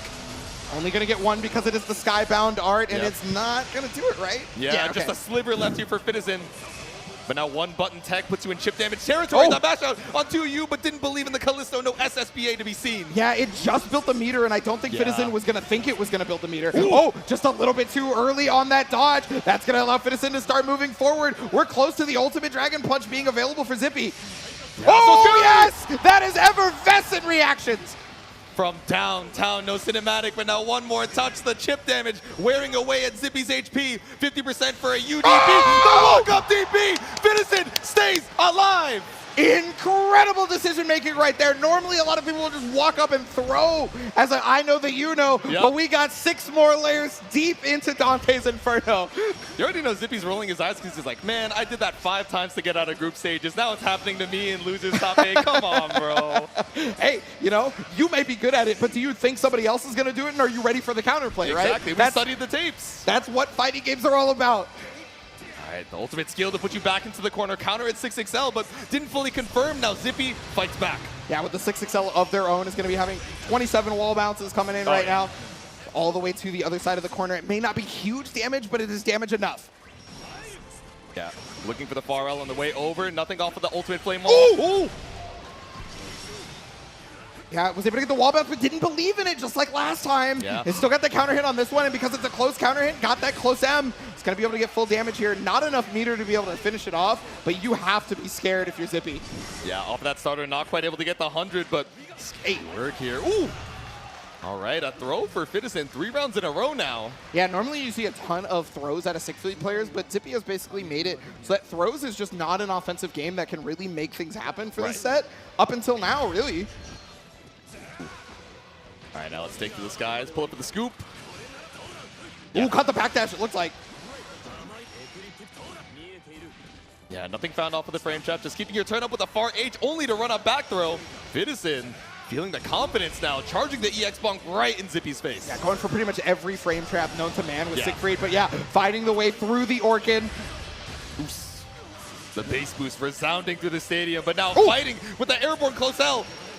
Now combo limit is going to cut this short, so not going to be able to kill on this, but the Super Skybound Art should be able to catch that, and it fully animates here. So what is the knockdown pressure, though? Yeah, I thought we had time for a safe jab. That could have been the kill for Zippy, but 100 with no BP to your name. SSBA off of the chip damage, but Shibin with the 2 and 2-2 in our set. Yeah, the Siegfried classic. He's got those long dancer's legs, so you know every Siegfried wants to hit that backdash 2M because it is going to lead to exceptional damage.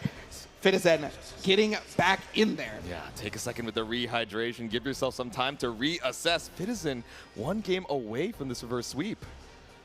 Yeah, it was not looking good at the very beginning of this for sure. Not at all. The 6XLs, the whip punish, everything from Zippy was being placed immaculately. But now, Fitizen is starting to bring a little bit of that own 6XL pressure to the game that wasn't there at the very beginning, right? Yeah, exactly. And it's starting to put Zippy into, more and more poor situations. So you see that Zippy is kind of hanging back a little bit more. Ooh. Okay, run up spot dodge, avoids the firewall, only to get jumped over. Fitizen now with corner pressure. Yeah, corner pressure notwithstanding anymore due to that dashing L. Yep. It's going to be able to get out of there. Zippy finding the right time, and it's going to take you to your own corner, the West Coast side. And now we spend the 50, just trying to keep you at bay with the far L. Okay, whip on the 6XM, no punish. Okay, yep. No ultimate elemental release either, staying in light form. Ooh! The walk back, just barely able to reach with the tip of that 2M. Like you mentioned, Ebonic, just so much range on it. Yeah, it's one of the better 2Ms, but it's not going to matter with that far L from Sandalphon being as far as it is, being able to combo off of just about any range. Ooh. Walk it back, just trying to see if we bite off of a delay DP, but Fitizen takes his turn out of the corner. 100 meter available for an SSBA. Yeah. Oh, tried to use the ultimate. That was the previous situation that worked out so well for Zippy. Not this time, unfortunately. Exactly, a reversal of fate right now, just poking out with the 2M. Finds a 6XL. Now, it doesn't have another Raging Strike, Raging Chain in, but does have the rest of the cooldowns. Zippy is going to be able to take that, and we are in set point here. Yeah, that was all we had left. Zippy 1 round away from ending Fitizen's run. Who's able to spot dodge again? Yeah, immediately going for the invincible, right? Having to get through these dragon punches after a fireball. Oh, but just too far away. No capitalization there from Zippy, unfortunately. Yeah. Zippy looking for the Sword of Damocles on that jump out, allowing for Fitizen to get away. Tag. Okay, charge the firewall after the 2U, spaced out, so it's Oh, looking no! pretty safe. That raging strike is not what you wanted, but it's exactly what Zippy needed. Puts you into the corner off of all these wall bounces. Yes. So, and already catching with the sweep as a meaty.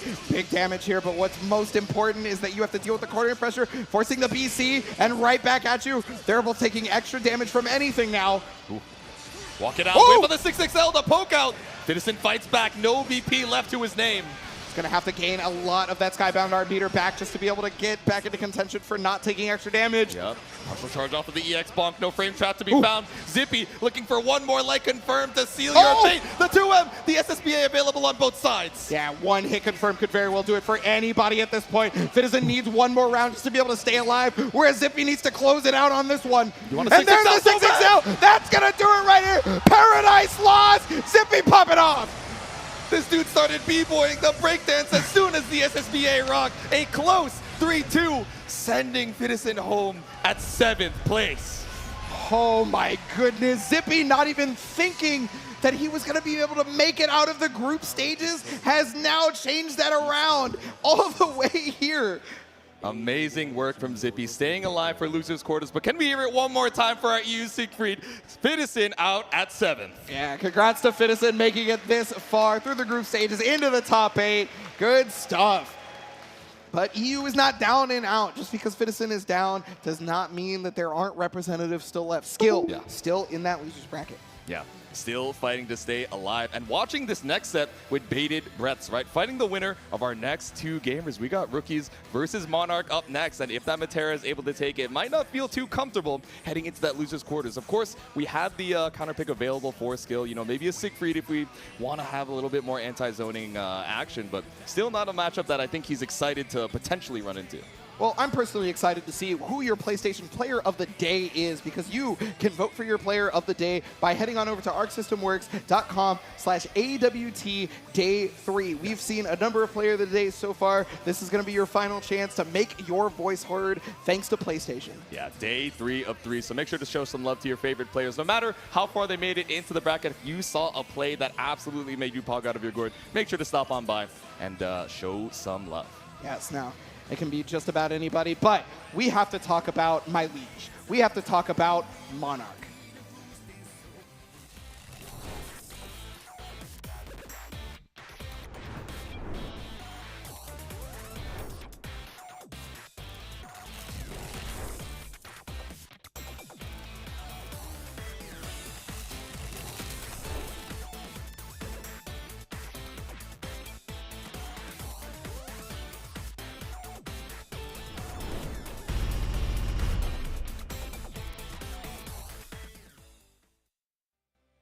Go, it's Monarch, survivor of the death group, holding out hopes here in the top 8 for the zoners around the world, rocking it with the Matera. Yeah, he's been holding it out for the zoners across the world in multiple games at this point. Yeah. No matter what game it is, this is Monarch's playstyle.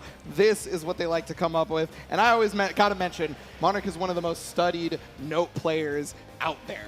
Yeah, exactly. We see the notepad on the table here and, you know, clearly so prepared to make it out in that group stage. But still, I wonder how much studying we've been able to do since we, you know, saw how this top 8 bracket was going to be shaking out. Now, pulling up against Rookies, waiting on the side.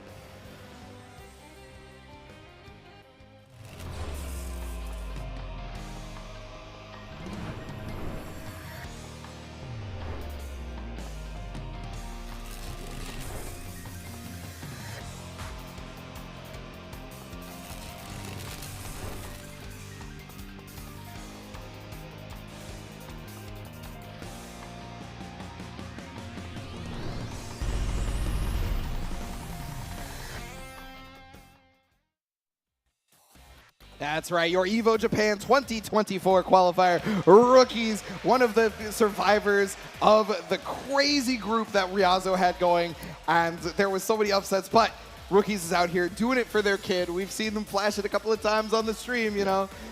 Yeah, this one's for the fam back home. And again, we expected, you know, especially towards the end of that Group D, to see Rookies in the winner's side qualifier of top 8. But again, a stellar performance from Ryazo, swapped everything up, and now Rookies fighting for his life here down in the loser's side. Yeah, this is going to be the dichotomy of matchups. And oh my god, he's got the notebook in the picture! Wait, that's so sad. I actually did not realize. His outfit also kind of matches the notepad. That is so sick. You know, it's my liege. He had peak to have cinema. been. He had to have thought of this. Dude, the off-white kind of matches the cardboard backing of the notepad. I'm like, nothing is uncalculated for this Monarch guy, man. No, I mean, I was going to say it was the dichotomy of matchups in regards to both a zoner and a very heavy rushdown player, but that one caught me off guard. I wasn't ready for that. So sick. But like you mentioned, right? Of course, Matera looking a lot better in V2.0. All of these arrows, all of the H normals as well, feeling a lot faster and, you know, just tightening the gaps in between some of these zoning patterns. So I wonder if Rookies has put in enough, you know, studying to figure out what Monarch kind of leans into. Of course, we have the ultimate Rekka as that jump scare in the mid screen. We have Empty Hand, both the EX and the H versions to try and get through those projectiles. But I wonder what Monarch has in store.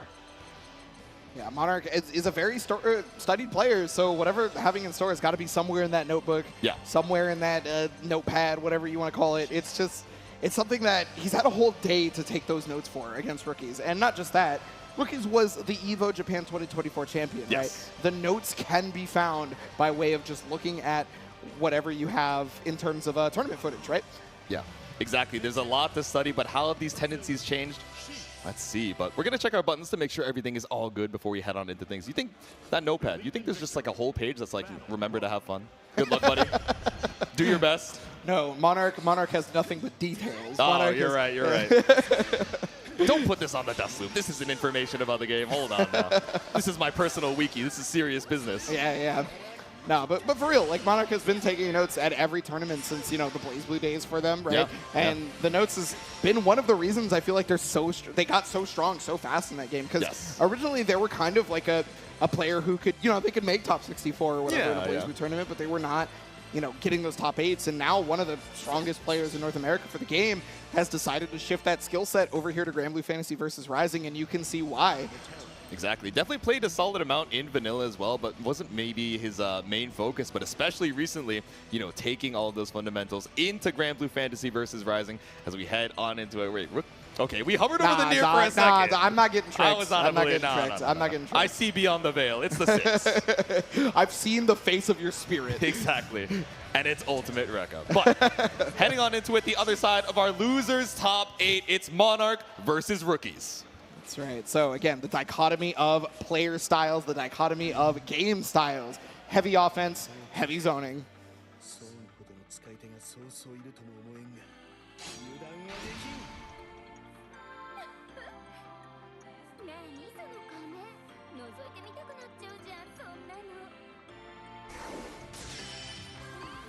Can't underestimate the bow, but we want to know what's beyond the mask. Again, heading into it, game number 1. And already the jump in, you know, that's pretty rare for Monarch to have gotten jumped in, and it was even crouching, maybe attempted the anti-air, but just a bit too late. Yeah, we saw the counter hit. I'm assuming we were looking for that 2H, maybe thinking it would be an air stall to look for a delay, but instead just going to, you know, layer 1 to keep things simple. Empty hand always being a fantastic usage to be able to get away, but got the butterflies just a bit too far on the Zephyr jump, unfortunately. Still stopping the ultimate claws. Oh, you were a little bit too early on the UDP, so the angle made it so that that ultimate empty hand just worked out so well in Rookie's favor. Not only 1 BP for Monarch, able to find the spot dodge. Yeah, no, I mean, you're totally right. Just a little bit early. That shows that they have the knowledge, but maybe a little bit too antsy to show it off. Exactly. Take a deep breath, but how calm can you be when you're stuck against the corner? Any ultimate Rekka should be the kill. Looking for the feint on that empty hand, but finds the Cosell. No confirm. Didn't have BP and probably attempted the Raging Strike because they didn't do anything with it. So unfortunate there for Monarch. Rookies, on the other hand, is going to take that one to the bank. That's a heartbreaker, and I think you're right? Looking for the Raging Strike confirmed just to slow things down, go for the tournament combos, and realize we spent it all on the Brave counter. Now 5L to stop the approach from the round start. Recognizes the punish situation, couldn't get a full combo due to the distance. Yep. But that's still going to keep Rookies away from Monarch for now. Has to wait for Empty Hand. Yeah. Unhand me, but now empty hand up. So is the Rekka, just waiting for that 50 for the jump scare. All right, tempo gain. So is the space for Monarch. Yeah, well, Monarch is pretty well versed in jump scares. Evidently has stopped it in its track, has stopped that jumps in its track, and tried to stay away from any other option after that, but could not do so. Yeah, Rookies is in. Oh man, we lost so much space off of this, just checking on the doors with the 6XL, so we BC out to try and build some space between you and me, but nothing found off of the ultimate Rekka. Ooh, trying to go for the anti-air double. No, is going to be able to get the full confirm. Waited this time so that the Zephyr wouldn't go too far. Has got the full knockdown, has got the ultimate butterfly setup. Tried to go for the unblockable, was not close enough. Still got it though. almost had the AUB, but 6-6L does the job. A scary round for Monarch, even looking at that health lead. Yeah, I mean, the second they jumped into that ultimate butterfly, that was death territory. Unfortunately, though, Rookies still ended up having to lose to that. Yeah. All right. Tap with the 6XL, back throw to set the butterfly. Ooh, setting up. Butterfly pressure right now is going to go for the Great Fall. Ooh. And just staying outside of Thunder Flash range, right? Trying to make sure that that's not an option. Yeah. Oh, there we go. Airborne hit off the double close L. It's not going to be the longest combo, but again, a clean knockdown off the ultimate arrows. Trying to bait out a parry, but the back throw gets super jumped out.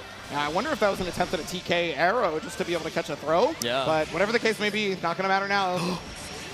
Okay, finally finds a 6XL here for Rookies. Again, a lot of help to make your way through on Rookie's side. Can you block it? Oh, it just invincibles through it! There we go, the install, just keeping the combo going as long as we can. Still needs one more touch here. Monarch, 2 DPs in tow, 1 reversal SSPA could be enough. Yeah, you know, that's the optimal way to do it because once only the combo limit starts in the air, but the jump over right there. It's got resources this time, and it's going to be able to finish it off this time as well. There we go. Last time we had no BP to kill, but now just enough damage on the board to take game 1. Yeah, always got to double check your resources when you see a hit because that could be the difference between your W or the opponent's. And so, yes, a game up Monarch to start here versus one of the scariest offensive players you could possibly run into in the bracket. Yeah, and Rookie's taking a second to recompose on the stage as well. Of course, going to be a lot of pressure, especially when your tournament life is on the line, but you have the full first to 3 to try and make it back. Now, game number 2. And you're going to see a lot of that far L just to try to stop things, but that's why Rookie's going to the jump. There we go, a couple close L juggles in the corner here off of the triple attack. Ooh, caught out the Brave counter attempt. I love the stall off of that H-gate. You know, we've been seeing so many people going for Brave counter attempts, namely Seahawks players, right? Because they have so many different ways to do it. All right, ultimate dive kick. Rookies, whatever you thought of the game plan between that rematch has worked out so perfectly. Perfect indeed, coming in with no scars on the body, coming in with just a great game plan for the rest of it. Ooh, looking for the dive kick, but instead the fadeaway arrow isn't enough to keep you away. That EX empty hand, it's BC out for Monarch, trying to build some space. Yeah, even getting through the butterfly right now. The BC is going to hit, but unfortunately, that butterfly there to save. Ooh, the tech right into it. Is trying to use that butterfly effectively, but no! Hell's Gate! That final active frame of the Hell's Gate just threading the needle here for Rookies. Now giving you this SBA confirm, 1 BP left for Monarch. Okay, trying to use the empty hand to bait out either a Raging Strike or a throw, whichever would have been great. However, that BP's gone again. We are back in this situation once more. Wait, that L parry was so smart, taking to the skies and able to avoid the butterfly pressure as well. But is it going to be enough to truly escape the corner? Monarch keeping the onslaught up. Yeah, Monarch is somebody who's well-versed in picking and choosing the right spots to press each button for anti-airs, and you are seeing why here. Now, Thunderflash is back up, so we could see that one more time. That escape could be prevalent, but look at all the chip that's been done. Yeah, and I was scared when I saw that back. That's the triple. Still not getting caught up by the U dive kick. I'm scared of the ultimate Rekka, but Rookies taking to the skies makes that one less option to worry about. Finds it with the H arrow. Yeah, run startup had already been there, so that means Rookie had to cancel with a dodge or something like that. Remember, there is run recovery in this game. Yeah, exactly. You can't dash block. Really has to commit to making your way over the Zephyr. The short hop to go over the empty hand. Smart from Monarch. Yeah, we saw the attempt at that earlier in the set. It failed, but this time is showing those notes. Okay, the walk back on the H gate. Didn't want to have to run into it and break your own combo, but still built up the space that you need. Yeah. Ultimate empty hand is always going to be prevalent if you're shooting fireballs, so Monarch not ready for it this time, unfortunately. Yeah. Still got 50 in the bank here. Catches out the attempt of Fuzzy Mash, the counter hit starter from Rookies. We're going to even up the BP situation and then some. Oh, no, opts to not go for the Skybound Art because wants the Shadow Clone Super. Okay. AWT has been the tour of installs. Been seeing so many of them, but seeing so much of the Zephyr as well. We build up the 100 off of this. It's SBA in the mid-screen, but instead, it's Raging Chain to keep it clean. Monarch up 2-0. Yeah, you called it tournament combos, and that's why you are hard-pressed to drop that as long as you have the resources to use it. Yes. But yes, the tail of the tape right here has been that Zephyr on the empty hand. First time he tried it, it failed. Incorrect timing. Maybe did it too early, maybe did it too late. But the next 2 times, pivotal. You see Rookies, he's checking the notes right now. He's like, dustloop.com/Matera/Zephyr. /5U. Yeah, I don't know. Maybe he's looking at his kid, you know, trying to draw inspiration from the fam. Yeah, right? exactly. Remember who it's all for. Yeah, I was right. Oh, you were right. You're right. Scanning through the photo gallery. Hard read. If we're gonna reverse sweep for anyone, it's for the family and kids back home. Rookies, do you have it in you? It's definitely gonna pull out all the love. Yeah, you can see the There power up we too. go. We got the 6 cat sticker in the back too. If no one else is cheering you on, that cat it's game number 3. Yes, this is Rookie's gonna have to do a complete reverse sweep, and is gonna start it off with getting unblockable in the air, unfortunately. All right, BC on the empty hand. Says unhand me. Flash the L parry, but nothing found off of the delay arrow. Yeah, you know, you want to try to get the Thunder Flash, or, you know, you'd much rather get the ultimate skill, and you'd love this as well. All right, rough start here for Rookies, but still finding a good read on the defensive options from Monarch. A little more antsy than we've seen previously. Okay, well, the mash out right there is going to be able to get away. Monarch knowing when to press buttons to leave. Yep. I like the walk forward down back again. The threat of that ultimate Rekka is so tricky on the dashes. No punish on the whiff UDP. Yeah, that might come back to haunt Rookies, but wow, stoicism right there on the attempted shimmies. Yeah. How can we make our way in? Just trying to catch these back dashes, which Monarch is so comfortable showing before that 50-meter threshold. Clean tech, the ultimate for ult, but the Rekka does the job. Yeah, Seox known to be the fastest character that ever lived, and showed it right there with the startup of the ultimate claw. Rapidly approaching your location. I hired this 6 to chase you down. 1 round up. Can we make it a game? Oh, yeah, tried to go for the anti-air right there, but already setting up, it was Rookies. And yeah, you can't stop me from anti-airing you twice if your skill is on cooldown. Yep, don't stop me now. The roll through the H arrow. Okay, Butterfly not active yet. Yeah. And I mean, you notice Monarch was not even pressing anything because Empty Hand was available. Yeah. Didn't want to get caught counter hit. Exactly. Even if the detonation you already know is going to be so far past it, didn't get caught by the ultimate empty hand. Now it's a clean knockdown. An ultimate arrow. Monarch still a 50-meter deficit. Nice! Use the crouch light to make sure that they were under the Hell's Gate. Yep. A clean low profile coming up from Monarch. Now we pull up to the other side off of the Raging Strike. Monarch on set point. Utterly clean play from the defense all the way to the conversions here. It's here, Rookies. This could be your last chance to stay alive. And the loser side, the 1H straight out of the skies, straight above. And now over to the corner for you. That was a parallel of the beginning of this set where Monarch had failed to do that, and this time had succeeded. Exactly. Changing Fate's episode, catching me with the counter hit on the jump back. Oh! Use the arrow to get away from the possibility of BC. There's still one more available. Monarch is looking for it intently, but Rookie's recognizing that the shimmy has been done one too many times and mashes out. Scouting out the backdash. No U-Rekka to be seen instead. That far L brought us back to mid-screen, but now tracked with the ultimate butterfly. Monarch seals Rookie's fate with the 3-1. All things start with Monarch doing Ultimate Butterfly, and they end with Ultimate Butterfly, evidently. Monarch is going to be taking Rookies down, and yeah, that was a hard-fought battle right there from Rookies. A clean 3-0 from Monarch to stay alive in the loser's side. But again, let's give it up one more time for Rookies. All the way out from Japan, did it for the fam. Yep. Not the only Japanese player left, though, for sure. Ooh. Yeah, there is also still a 6 waiting in the winner's side as well, so the hopes are not lost just yet. But now Monarch making it into that loser's quarters against Skill. Yeah, 6 maybe not the character everybody expects it to be in winners finals, maybe, but is definitely there right now. And so Monarch, if they're able to make it through losers, may have to go through that gauntlet. Yeah, terrifying, but all our players still going to be holding on strong as they fight for their tournament lives. We are rapidly approaching this, top 4 to try and crown our Arc World Tour Finals 2024 champion for Granblue Rising. Yes, that's right. But before we do that, we're going to have to take a quick break to set up the next set of matches, so do not go anywhere. We will be right back with more of your top 8.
Another battle.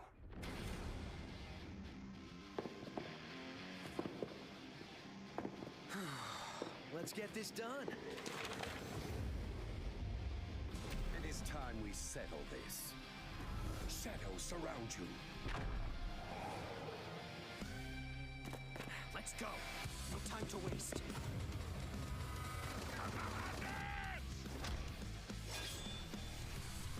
Feel the dragon's wrath! Tensatsuya Jinken!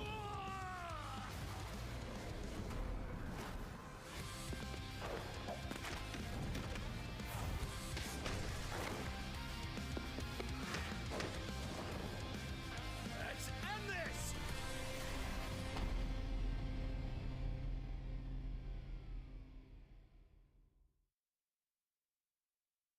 The ultimate destination for premium, exclusive, and official Guilty Gear Strive merch? Check out the Art Shop US.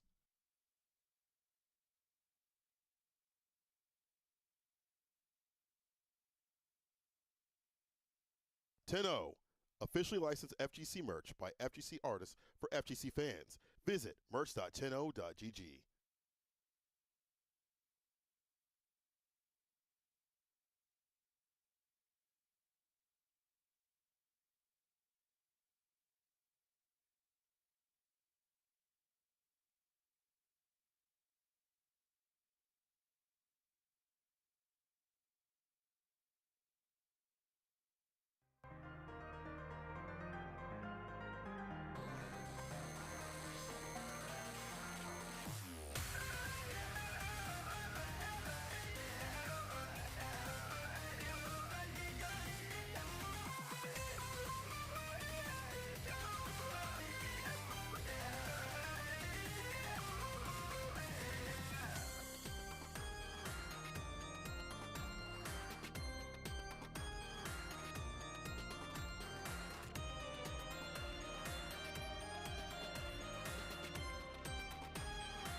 Welcome back, Skyfarers. We are here with more Granblue Fantasy versus Rising Top 8. Now, we had such an excellent set of matches just to figure out the rest of this, but we are not done yet. There's so much tournament to go. I'm Ebonic Plague, and I am joined here by my good man, Jatsu. What's good? What's poppin', everyone? We're back here in some Granblue action, but let's take a second and look at this bracket to see how we got here. That's right. At the very beginning, Ryazo upsetting Gamera 3-1, and then Totoro versus Skill was a complete shutout versus Skill. Yeah, exactly. Now waiting in that winners finals, Ryazo versus Totoro, and of course on the loser side, it's Skill versus Monarch, and up next, I believe, is Gamera versus Zippy. Yes, that's right. Gamera and Zippy. Now, Gamera and Zippy were both people who have traveled left and right for pretty much every Granblue Fantasy versus Rising tournament they possibly could throughout, well, I mean, both, you know, Japan, NA, even further, right? They've gone to tournaments outside of both of those regions, etc. And because of that, that is one of the reasons why they're here, and that is one of the reasons why there are people to look at. Exactly. Both of these gamers, a couple Shoto players at heart, but Gamera saying, all right, young man, I got to teach you a lesson. Let me show you how it's really done down here in the loser's side. Yes, yes. This is the old guard versus the new guard. Yes, exactly. Straight and true. And so now we're going to figure out how your neutral really is. Exactly.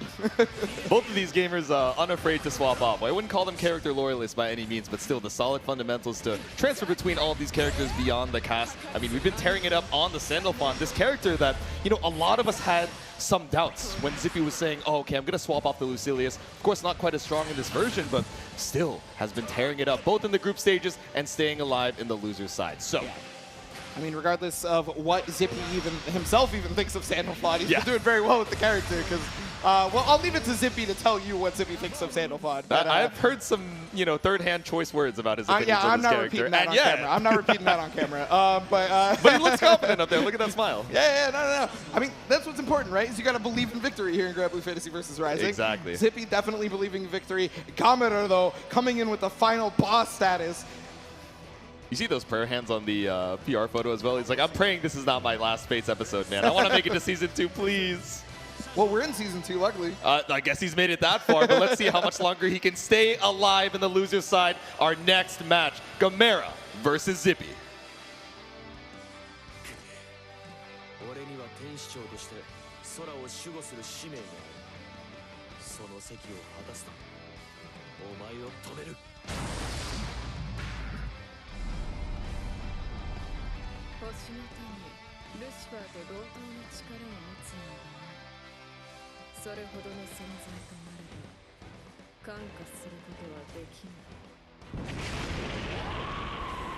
You already know, as soon as she mentioned Lucilius' name, a single tear rolled down his cheek.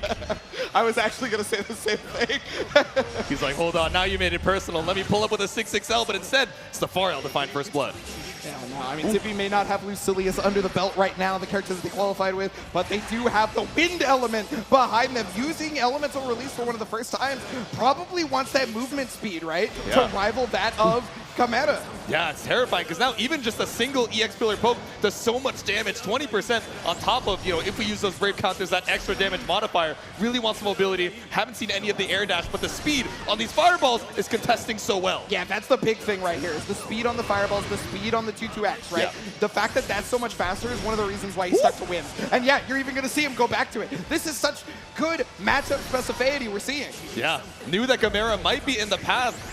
Maybe didn't expect him to be in loser's side this early, but SBA to put you just barely in a light combo confirm range. Yeah, I mean, even if you didn't know Gamera was going to be in the path, you have to be ready for Vesusia. You have to be ready for Gamera just in case. Yeah, with all the upsets we've been seeing in the group stages, you can't count anyone out. Again, just trying to throw this onslaught of fireballs, making it so that Gamera cannot feel comfortable throwing out the EX Pillar. Yeah, I mean, look at the ranges that Zippy's playing at. It's making 6XL such a prominent factor in this matchup. Had to even use Ultimate Pillar just to be able to get in. Yeah, exactly. Just wanted to secure the Oki. He's like, I cannot pin this Zippy guy down. The extra mobility has done so much. The late active frames of the Mistfinder catching out Gamera. Now it's one touch apiece with 20 seconds left on the clock. Oh, but just outside of the range that Zippy wanted to be in, getting caught by the ultimate fireball.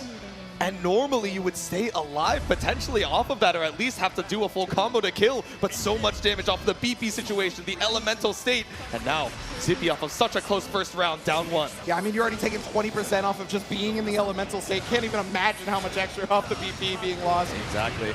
Ooh. Okay, elemental release, so you can't get a combo off that, but it does put the opponent much further away. Exactly, a very clean knockdown. Didn't decide to refresh the stock, though, on that install.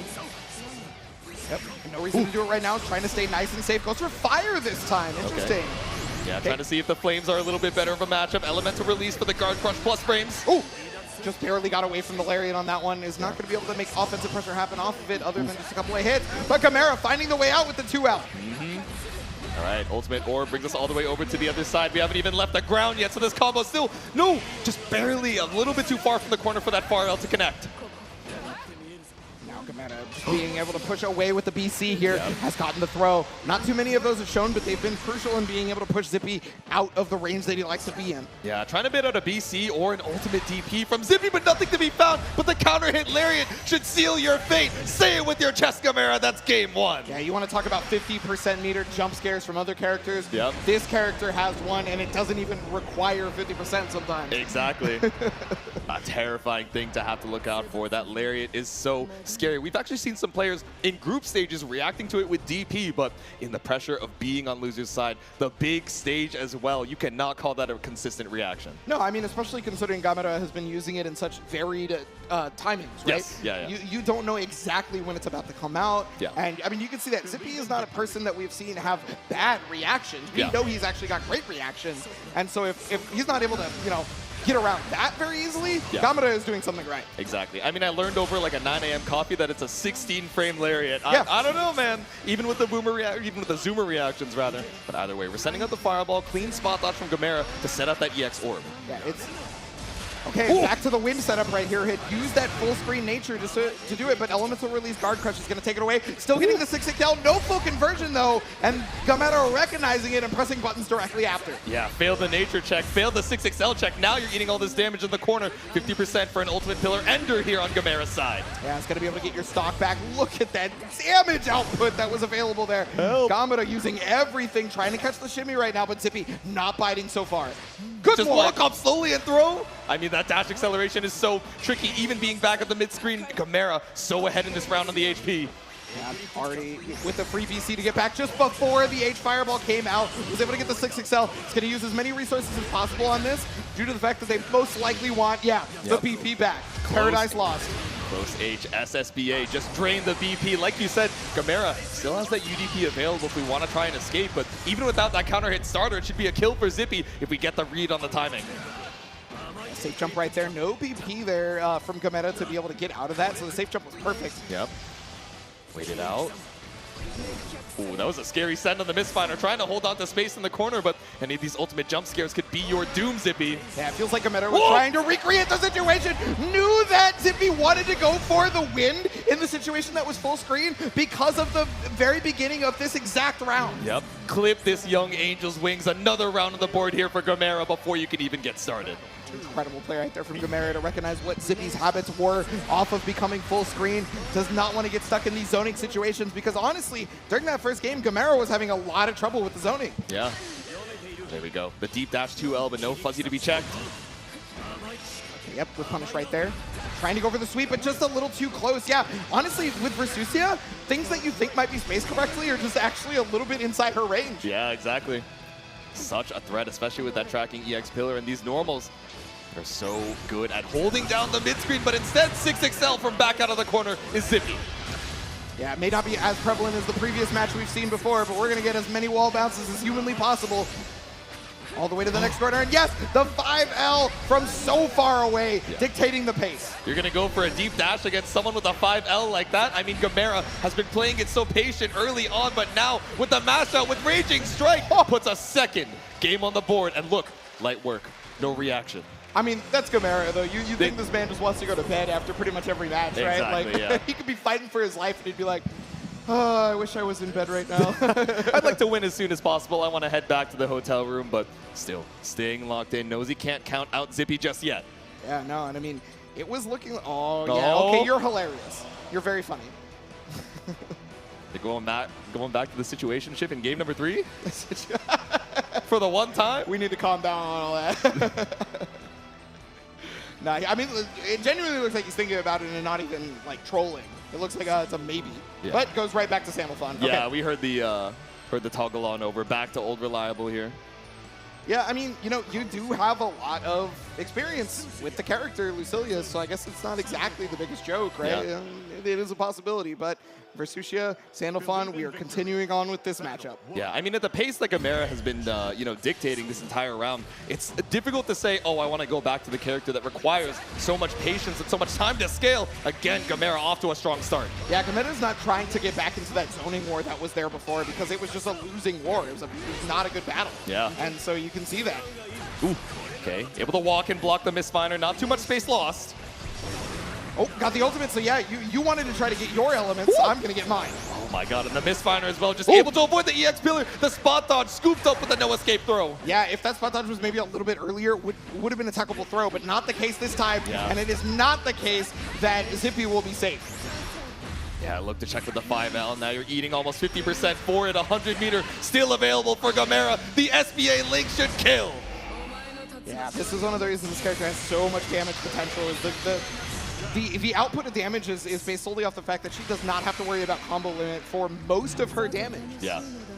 You see that she looked straight into the camera. She was like, watch this. One more round until I end Zippy's run. Who's next?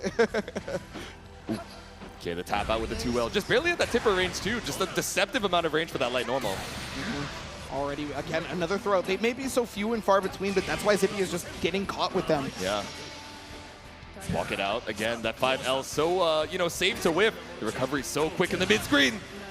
Yep, now already to the corner now for Susia. This is where Zippy has put in a lot of pressure, but no, finally with the bust out, Kamada has rarely had to Dragon Punch, and here it is. Oh, well, I was saying Dragon Punches may be rare, but your life may be rare at this point. Inspired by the opponent, close H, far H to punish this DP, and now we're up against the corner. It's not going to be the kill at this meter, but just barely out of throw range here for Zippy.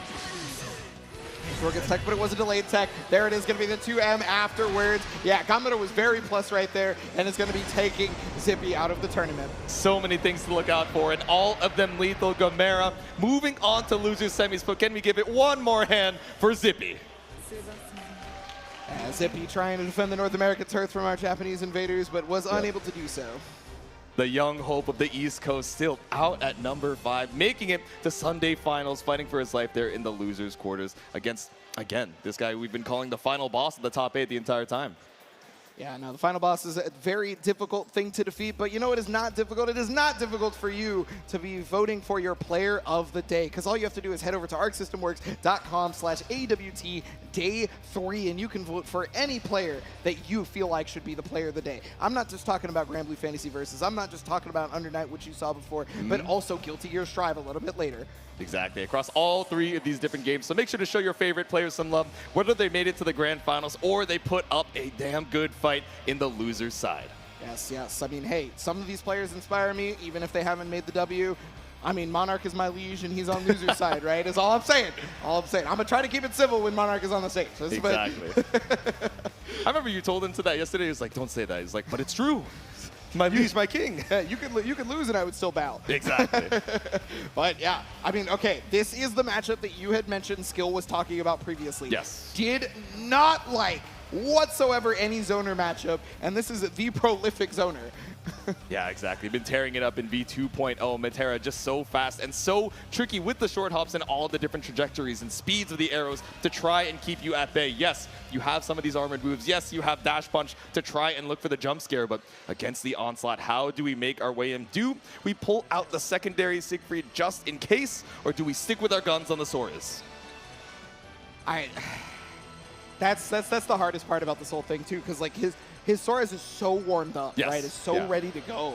And yeah, you may want the better matchup, but like okay, well, for the button check at the very least, we know we know Soras is here. Exactly. But that is a button check, like we're talking about. We know it's on right? the brain. I'm sure even in the button check, he's considering, what am I feeling? What do I do? Yeah, the thing is sometimes regardless of matchup, the character you're best with is still the correct pick, right? Yes, because exactly. you know how to get around stuff with your character, knowing those options better than anybody else on the planet. Exactly. What is more important to you as that player? Where do your strengths lie? You know, utilizing your character's strengths or that familiarity with old reliable? I mean, we'll see in a second. And I mean, it's been this way since vanilla for Soras players. Having to deal with Metera has just not been the greatest, honestly.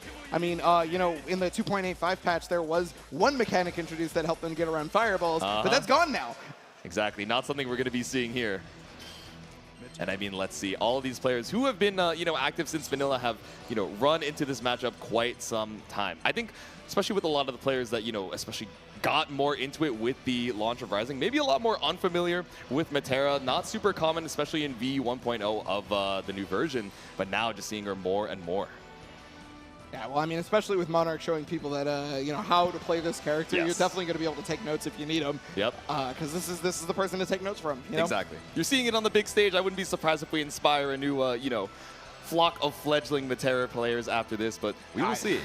Yeah, depending on who wins this tournament, online is going to be a run amok with whatever that character might be. Exactly. We've seen World Tour Finals influence ranked before, but heading on into it, trying to stay alive, Skill versus Monarch for our next set. Battle of the zoner, battle of the guy trying to get in around the zoner. Monarch did a great job of that versus rookies a minute ago when it was 6. Sora's a different breed, having armor on some of those rush moves, right? Yeah. It's not invincibility this time. Ooh. Okay, caught out of the dash punch. Didn't lose too much, you know, health or space for it, so not the worst thing in the world. Yeah, and I mean, it's kind of in now, right? It's even got the punish, no full conversion due to the distance, but at the very least, Skill is in. Yeah. Ran his way down. We took away 1 BP, but still a 2-3 step process to try and avoid any of these defensive options from Monarch. Yep, Monarch going to be able to get the forward throw on this one.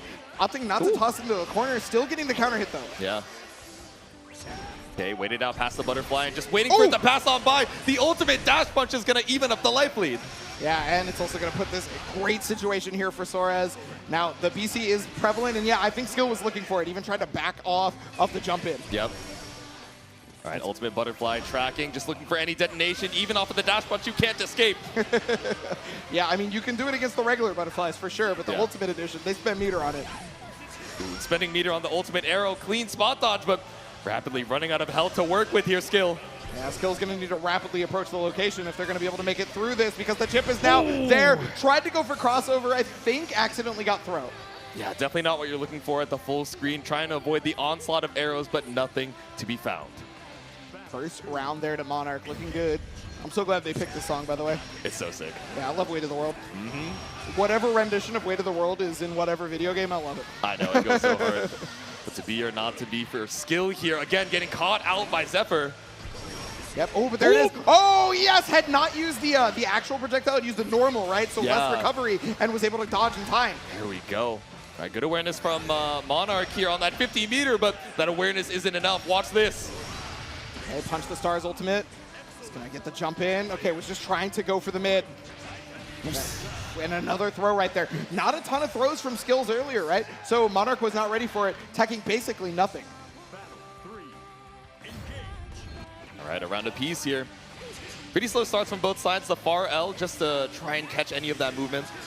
Yeah, you know, it totally makes sense for Skill to have a slow start, right? Because one an incorrect decision puts them at full screen like this, right? So you need to be able to pick and choose your battles correctly. Yeah, having a little bit more room to maneuver and retreat feels a lot better. The ultimate arrow checked by the dash punch. Skill has Monarch up against the corner, but again, it's a full 3 stocks on the BP Diamonds. Yeah, using that EX arrow to try and get Skill away ASAP because they were threatened like a tiger in a cage. Pushing away. All right, tracking off the ultimate butterfly. How do we make our way in? The full commit to the dash, only to get caught up by the H arrow. The butterfly waiting right behind, and Monarch takes game 1. Yeah, that ultimate butterfly has been putting in so much work in every matchup that Monarch has played, just utilizing a fantastic tool. Yes. Might as well. I mean, especially because a lot of these L or EX arrows, we've been seeing a lot of good timing from Skill. Clearly studied on, okay, let me wait it out, retreat a little bit, and then dash punch so that I can avoid the amount of time that that butterfly is actually on top of me. But with the tracking, it works out so well. With the 2H to start it off, Skill is up against this West Coast corner. And that's going to be the hardest part to get out because we were already having trouble approaching Metera. Now you have to be able to get out of the corner on top of that. He said, dude, help me. Trying to cross through. Okay, Nut doesn't have the passport to be able to fly from coast to coast. Exactly. Ooh, okay, dash punch too well. Okay, Punch the Stars is going to be able to keep pushing that on block. It hasn't been a single hit, but at the very least you're getting that spacing. However, Monarch recognizing that that far L is a pivotal tool in keeping you out. Got the anti-air, is going to be able to get the W. Oos. There we go, a little close H action to anti-air. Skill straight out of the skies. Another round on the board here for Monarch. Yeah. Skill, I mean, said that this was going to be a hard matchup, and it is showing through and through. Finding a rush punch, though. Okay, detonation not keeping you locked down for long. The 6XL challenge. Okay, yeah, got that counter hit right there. Monarch trying to press to get out. Skill is going to love that. Going for the throw bait there on the ultimate. Oh my god, finally in and finally able to make it lethal. Skill ties up the rounds. Yeah, this is why you see Monarch playing the way he does. Because if he does not play like that, Skill does that to him. He just gets in there and destroys him. Have to lead these ambiguous staggers, these gaps to make it so that Skill doesn't feel, you know, super comfortable committing to the full dash punch. Trying to find the right time to cross over these arrows, but you know, Monarch placing these in situations where the butterfly could or could not get hit, and it's ambiguous for Skill. Yep, and these micro dashes are so crucial. Monarch just backing Skill up against the wall and finds a full confirm off the butterfly detonation. It's not 100 for the SBA, but still, we've been waiting for this ultimate butterfly so much. Oh, and yeah, it's paying off dividends to wait. No, didn't get the full conversion, was maybe waiting to try to reset. Caught before the armor was active. Skill doesn't have a lot of life to work with, but he's got to make something happen. A drop into 3 straight hits, but finally the armor of the impact punch. Skill still needs 2 more good hits to bring this round back from the brink of defeat. And I mean, the throws are set up. He tried out the counter hit there, didn't convert off it. Ultimate Butterfly is out. The chip damage is going to be too much, and it's for Skill to want to dodge, and that was the wrong time. All but checkmated there. A second game on the board for Monarch. We saw, he was like, ooh, that's rough, buddy. Yeah, the spot dodge timing. I mean, you have to be ready for a second arrow there, commit to any way to try and stay alive. But now, 2 games on the board, 1 away from being sent home. Yeah, Skill, you got to figure something out. Okay, just go straight into it. Does not even consider the Siegfried counter pick, right? Or not counter pick, but secondary. Exactly. And another anti-air right there. Monarch has just shown that anti-airs are abound. Ever since only one anti-air was like problematic and missed, and that was versus rookies at the very beginning. Ever since then, they've been on point. Yeah, exactly. All right, the late detonation there, just waiting for it, trying to catch the roll from Skill already. 50% down, the spot dodge on the impact punch. Yeah, true punish on that as well. Yeah. So very good timing right there for the spot dodge. Yeah, because really, what other blue flash are you looking for there in the mid-screen against Soares? But it's scary, right? You have to leave those gaps in your pressure to look for it. Now Monarch on set point. Full screen combo to finish that off. Almost a perfect Monarch, looking like the morale is unshakable. Our stalwart tower defense just staying alive. Okay, another impact. Try to go for the 6XL. Trying to get back in there. He's got a little bit of that distance closed, but it's just so hard to move through. Yeah, so many of these low starry skies, and now taking to the skies only to get caught by the butterfly detonation. A no escape throw off the delay. Yeah, I mean, even if that didn't hit the way it did, it would have unblockable at that point. Was trying to use the armor, and Monarch, recognizing that, is able to take the game by doing it before the armor comes out. Took the game and took the set by storm. Monarch is going to move on 3-0 over Skill. Ooh, Monarch showing a masterclass on how to zone somebody out, how to keep that offensive player away from you. Yeah. Let's give it up one more time for our last EU rep, Skill. Yeah, Skill, such a strong player in so many games, somebody who puts in the work for so much. Yeah, fought for his life with the Soares. Again, swapping up the timings on the dash punches, especially towards that game number 3, trying to take to the skies a little bit more, but even trying to swap up those approaches, Monarch was ready for it every single time. Yeah, anti-airs, crossovers, anything that Skill could have presented through that whole thing, he had an answer. That is somebody who takes notes for real. Yeah, exactly, and ready for it. Even off of the win, right? We saw him, referring to the notebook, thinking, okay, if Skill goes back to this rematch screen, takes a deep breath, and then tries to swap things back up. Once I'm ready to see it, what is my response in turn? And we saw that immediate adaptation as soon as it was presented. And I would love to present the top 8 graphic right here to you guys so that we know what is left, because we are in top 4 now. There's very few competitors left, but this is the cream of the crop. This is the paramount of everything. It's peak. Now, over in the winners finals, it's NA versus Japan in Ryazo versus Tororo, and waiting in the loser semis. We'll see that in just a sec, but 6 versus Percival up for our next set. Yeah, and again, anytime you run up against Tororo, your question is, can I make this guy crack on defense, right? And if Tororo thinks you can, we saw a change up in his play that he's like, all right, for once, I'm not going to make love to down back. Shout out to Yipes. Exactly. Hey, look, I can't steal somebody's phrase, right? That's Yipes' original. It's true, I'm not, but you're like, yeah, if Tororo normally loves to do that, and if he thinks that you can stop him from doing that, he's got an alternative. Yeah.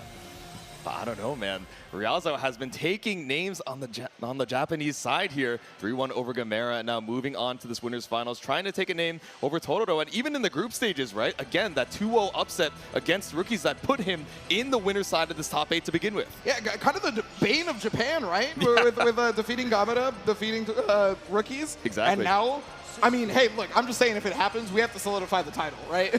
He might be the JP Slayer, but let's see if we're going to be able to hold on strong in this winners finals.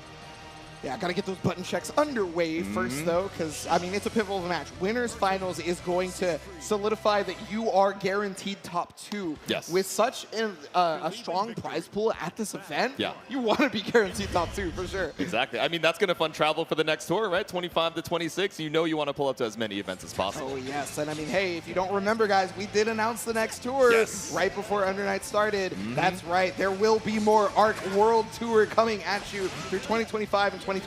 Yep. More Uni, more Granblue, and of course more Guilty Gear Strive as well. We got some more Granblue in just a second once we make sure all of our buttons are all good. But I really would not expect any, counterplay or counter pick situations rather. But I mean, we see the button check, we see that Siegfried on the side of Totoro, and we're immediately seeing some. Oh no, what's going on through his brain? They're trading off training mode combos. They're trading off training mode combos right now. But okay, yeah. So I mean, yes. We have seen most of the people who pick a character during button checks play that character for the set at this point. Yeah. And so it could absolutely be the Siegfried this time. Yeah, not too many mind games. Yeah, Percival's the character that it's known for, but, I mean, we know the Siegfried is cracked. Exactly.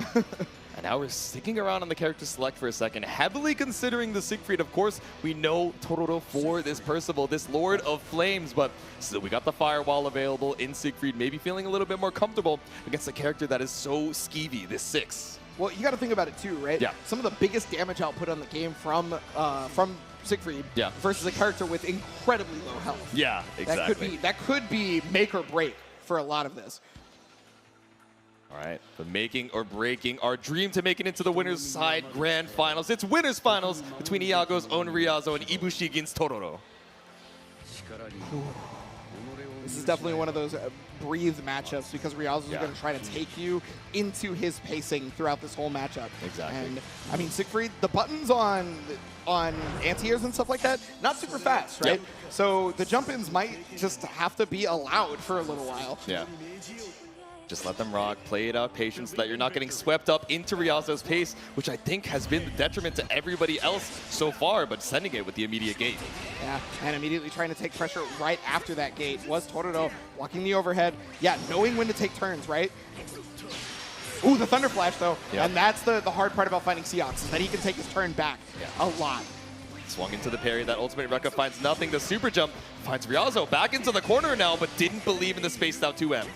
Yeah, 2M, it's not a ton of hit stops, so you still have to think about it. I wonder if that was meant to be Dragon Punch because of the jump. But, you know, I mean, whatever the case may be, running away with it is Ryazo, trying to force a PC. They're finally coming out. Walk up 5L, walk up 5L, and finally the Brave counter comes out from Totoro. Yeah, you know, sometimes when somebody's putting pressure like that on the corner, it's not actually about opening you up. It's about getting you to use your resources so that you don't have it later. Yeah. It's like, I believe that you're not going to mash on this, so any way to make you uncomfy, but catches out the run-up H-gate. Yeah, not at all afraid of the throw bait. That had given Ryazo so much mileage, but here's another thing that gave Ryazo mileage. It's that movement. Full conversion. SBA on deck. There it is. There we go. The link off of H-gate takes round number 1 for Ryazo off the super. Yeah, fully optimized combo all the way to the corner. That's how you know Ryazo is trying to win this. And you can see even on the stage, right, that trophy just barely out of the peripheral vision of these competitors. They're fighting for that prize. Oh, yes. Ryazo can feel the energy of that trophy over there. Wants it bad. Exactly. Start with the 6-6M right there, able to catch the flame wall. Walking out off of the EX bonk. And you're noticing Ryazo's only approaching when certain moves have been used. Yeah. Yeah, really doubled down on the parry on minus frames there. Thought we would disengage and try and challenge off of the parry, but instead 6XL finally believes in the 2M. Yeah, I was able to get the hit on that one, getting the BC out. Okay, delayed text. You're going to take a little bit of damage, but at least you're fine. Yep. Ooh, walk up, stagger, but no fuzzy tech to be seen from Totoro. Just trying to get a little bit of data on these defensive habits. Yeah, and you're noticing not a lot of brave counters from Totoro on this either. Yeah. This is indicative of his defensive playstyle. Exactly. Just trying to hold on to that HP advantage. If you start using your brave counters too early, all of a sudden that HP differential doesn't matter quite as much. Walk it out. And what seemed like, you know, somebody trying to put it into Ryazo's tempo, Totoro's tempo is all this. Yeah. How do we open up a lad just so content to down back in the corner? Ooh. Finally, the 6XL finds it. Yeah, you try to get the lad to do a 2M from full range and make something happen, then that's when you would punish them into Skybound Art. Yep. It's not quite going to be the kill. You live with the sliver, but any throw tech should be enough. A couple chip there. No, don't even have to worry. It's the JH. It was the real overhead that time. So many times, Ryazo did not actually do it. Yes. And was trying to beta BC. This time, it came out for real. Exactly. And Totoro not ready for it. Yeah, so many of these guard button jumps or guard button, you know, fate something into an empty low, but finally just go back to layer 1. Keep it simple. And I mean, hey, layer 1 against a top level player can honestly be their version of layer 8, right? Yeah, exactly.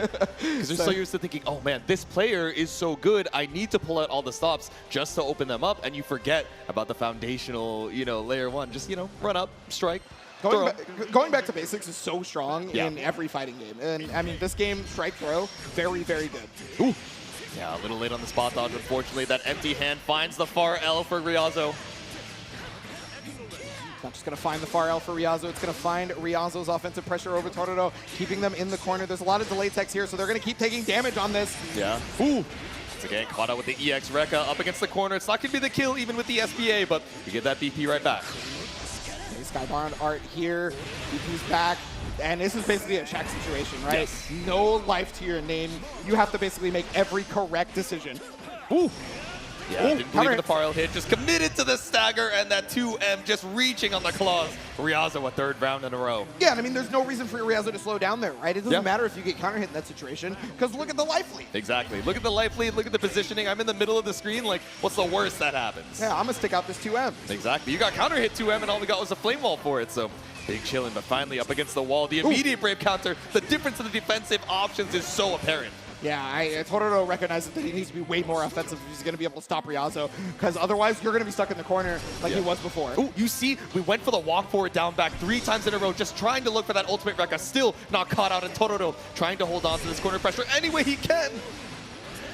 And Totoro crossover on the Shadow Step, does not want that to happen, but the ultimate Thunder Flash, that's a hard knockdown. Yeah, you saw the blue flash trying to do something safe for the empty hand, but instead it was that ultimate parry. He tries the Thunder Flash, gets the punish on this one. It's going to be close. I don't know if it's going to kill, though. It's not the greatest starter. I mean, we have the basketball bombos to bring you to the corner, but I don't think it's going to be enough with combo limit. Yeah, combo limit, but you're still going to get the plus frames off the flip out in the air. Totoro staying alive. There we go. Trying to stay locked in, but we see the tiniest hint of a smirk from Totoro. Says, all right, let me stop this momentum right here.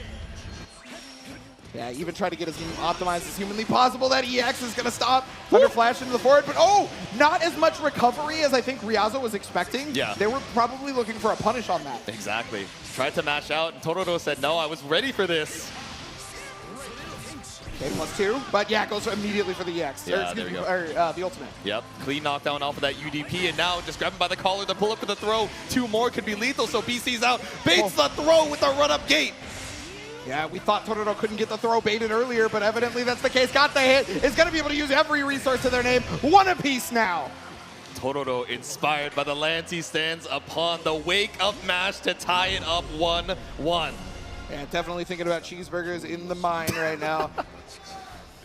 Taking a chunk out of that HP as we go. So tied up in the set now, obviously playing a little bit more aggressive on the defense, right? You know, that first game where Ryazo was running away with things, yes, we weren't getting opened up off the down back, but again, just rotating through all of these plus frames, building up so much meter and gradually chipping away at that health that when you finally got the opened up Totoro, you had SBA almost every single time. Yeah, but I mean, Totoro finally going to a far more offensive style of play for this. Yeah. And I think that was kind of the difference, right? It was able to force Ryazo into defensive state, and you know, 6 may have Thunder Flash, but it's still kind of hard to defend as the character in those situations. Yeah, exactly. Trying to enforce our will a little bit now that we've gotten a little bit of data, but gets a little bit of damage in the corner again. The mash out delay on that far L. Delays the name of the game to try to get a top player to open up and get hit. All right, decent life lead here for Ryazo, but still trying to keep Totoro on his toes. The 2H puts you back into the corner. No, it's not a full confirm, but the spot dodge sniped out by Rekka. Yeah, no, I mean, and this is why most of the jumps are getting unanswered, is because you do not want the chance of your anti-air getting sniped out. Yep. All right. Totoro, how can we stop the bleeding? Ultimate firewall, but really nothing found. You're in the same position you were, just with a little bit less meter. Yeah, way more 6XL, way more 2M here for Totoro. This is what we saw from the previous game that got him forward. But again, got the Hell's Gate, stopped it in its tracks with the 5L. That's the second time. Fuzzy 5L catches out the throw bait, the spot dodge on the empty hand. Now up against the corner, Totoro doesn't quite get to cash out on as much as he'd like. But still, one more hit's enough. Yeah, unfortunately didn't have the EX Orkin available, so was not able to get the most damage possible. But I don't think he's going to worry about that because he's using the meter to the full effectiveness. Do you want to spend that Brave counter? I think a lot of people would, but scared. Okay, that would have put you in chip damage territory, so smart to hold on. It's not a checkmate with the UDP. Still enough HP to stay alive. Ryazo takes the round. Yeah, popping off, but hopefully not too early because there is still a lot more to go here. Hands back on the controller, buddy. We still got to lock in. First to 3, you got to take 2 more games. Oh, and there it is. Dash L. And remember, that change to Orkin right there made it so he had to go for that combo. Way less damage than he normally would have got. Way worse situation. Exactly. Ooh, sniped out with a 6XM. No firewall to be seen. Firewall, incredible move, but it does have startup. What? That conversion was OD, bro. That's what I'm saying. It was the tipper of every single one of the specials, too. Only brings us back out to the mid-screen here. Vying for dominance. The mash out is clean. Yeah, a very good reaction to recognize that confirmed. Woo! Oh, huge damage here. All right, I'll see you next round, bro. Yeah, basically. We know how this goes. I'm looking away. That's more of my comfort character. That was only half the combo, too. That's the craziest part. There was way more coming in after that. There was more damage just waiting in the wings, but Totoro ties up the rounds. All right, well, tied up the rounds. We're tied up in games. The 5Ls are starting to stop people in their tracks as much as humanly possible. Yep. With the EX Bong, far L on whiff. My footsies are nice. The spot dodge on the ultimate Rekka. Ryazo taking a second. Yeah, push forward and try to go for Thunder Flash, but yes, that does have that recovery on it now. You're going to see big damage coming out here. There we go. We don't build up the 100, so not able to find the Brave Point strip, but we do find the counter hit. Far L up against the corner 6. Not the healthiest of characters in the cast. So now off the double auto combo, it's Totoro with the SBA. Totoro going from being on the back burner to making it right back there. 2-1 now off of these adjustments. Ryazo, though, still looking like, yeah, okay. Yep. But I still got this, though. The everlasting smile on the face. The spirit is not deterred just yet. Honestly, it looks like Totoro is the one more stressed out even after taking the lead in the set. I'm going to be real with you. That's kind of what it's like to fight Seahawks. Yeah. It's like, you know, man, I'm trying everything I humanly can. You're like, all right, I can't stop this guy. Is it going to work again, man? There's so many options I have to look out for. Yeah. But all right, game number 4 here. And again, that far L in the places that Totoro is pushing is stopping Ryazo in the tracks. We're barely seeing as much offensive pressure, and we're barely seeing Thunder Flash work. Exactly. No commit to the far M and far H's again. Doesn't want to be sniped out by these ultimate empty hands. He's got those long dancers legs, man. I don't know. That's what I'm saying, man. Spaced out off of the 2M. No spacing. Trapped to be found. The ultimate firewall is a clean confirm against the wall. I think it might be. It's going to be close if he's not dead, but it's going to be very close. Okay, he's dead. I was wondering off of a second Raging Strike, but we had 50 for the ultimate firewall. It's set point Totoro. Wow, Totoro completely explosive in that last moment. Didn't look like Ryazo was going to die, but one stray hit. Oops. All right, Ryazo fighting back here. Like confirm off of the Rekka mid-screen. Yep, trying to go for the low on that one. But again, you know, his counter hit confirms off of close L have been just immaculate so far. He's too nice. Walk up. And again, see, there it is again. That's the second time he's done that confirm. Yeah, we've seen so many of these fuzzy mashes coming out from Totoro Ryazo, looking for really risky ways to reset pressure. No throws to be seen. The ultimate Rekka stopped in its tracks by Bonk. Yeah, no throws, no ultimate Rekkas. All Totoro right now as the PP is getting used. Ryazo still not being too deterred right now. Yeah. Plus from top of the axe kick, the clean counter hit. No, you left so much damage on the table. I think he didn't have the skill that he wanted to use first, because normally you go to Hell's Gate, and that was on cooldown. Whoa! Trying to whip punish it right there with the SSBA. It's not going to kill, but this is a great position for Ryazo. Now, just barely blocking it out is Totoro trying to walk away. That was an accident. Didn't want the Thunder Flash, and is unfortunately going to lose Winners Finals off of that. You didn't get the cinematic, so the SSBA didn't kill. You got the parry where you needed it the least. Now Totoro is moving on to Grand Finals. Winner's side, Ryazo, down but not out. Yeah, Totoro capitalizing beautifully on any time Ryazo gave him just a little bit of leeway. Totoro invented the phrase, get an inch, take a mile with that entire set. and now is sitting pretty, guaranteed top 2. Yep.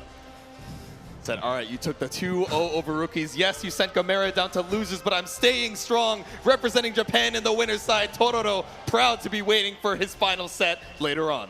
Yes, yes, and okay, I always talk about it. Tororo is usually the bridesmaid, right? Oh, yeah? Almost always getting second place.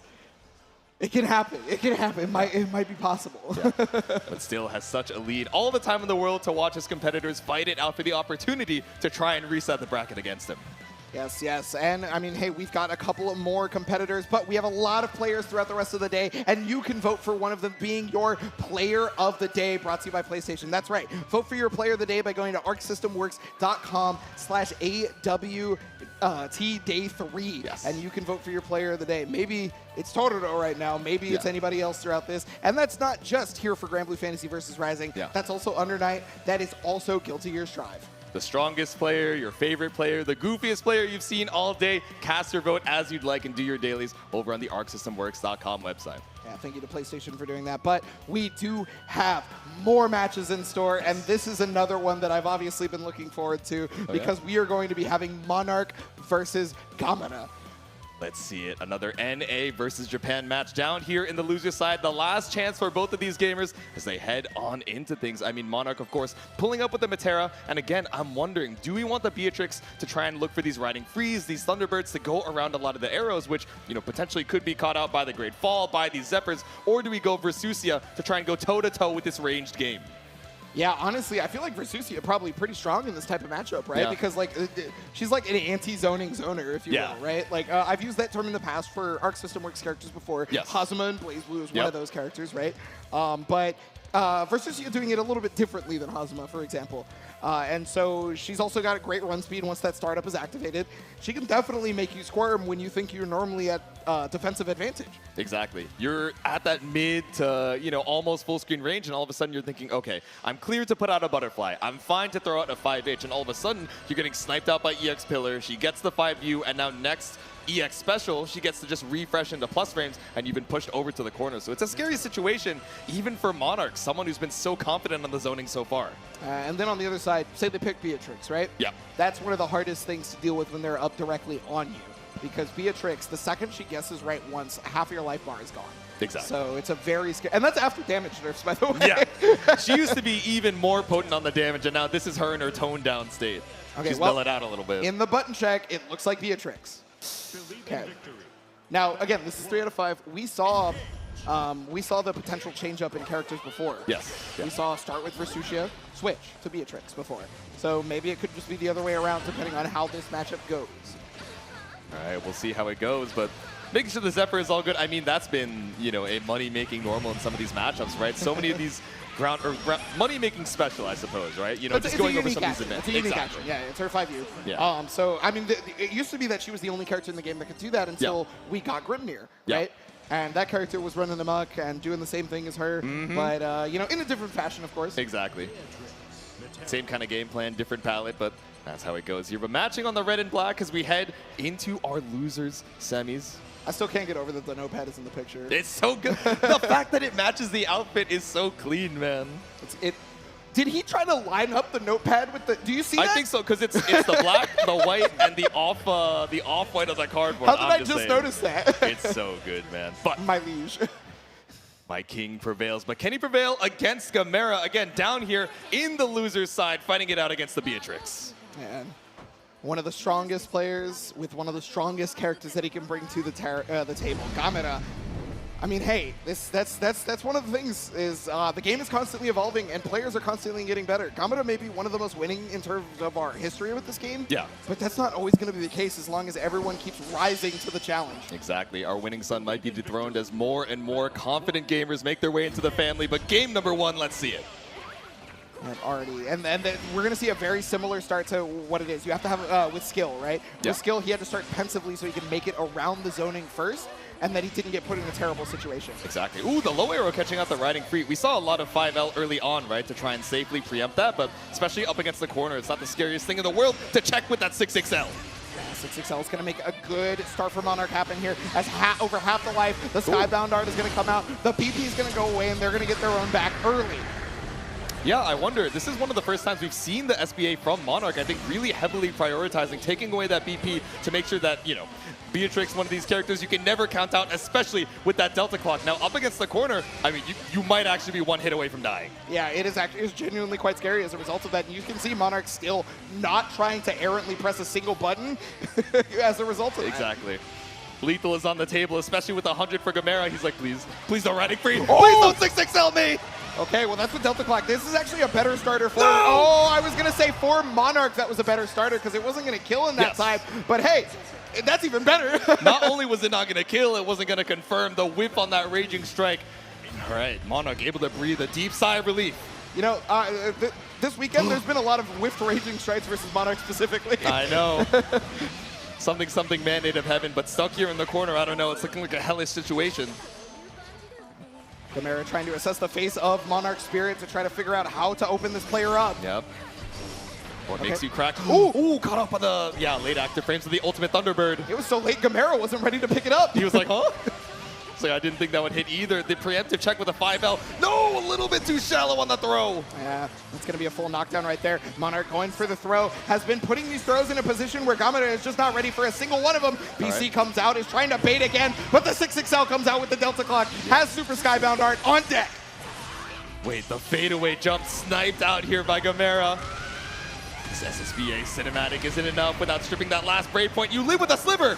Okay, but oh, an accidental Raging Strike was trying to BC on that one. That actually forced Gamera to use the resources. This is actually really good for Monarch, but the Riding free to connect at the last second.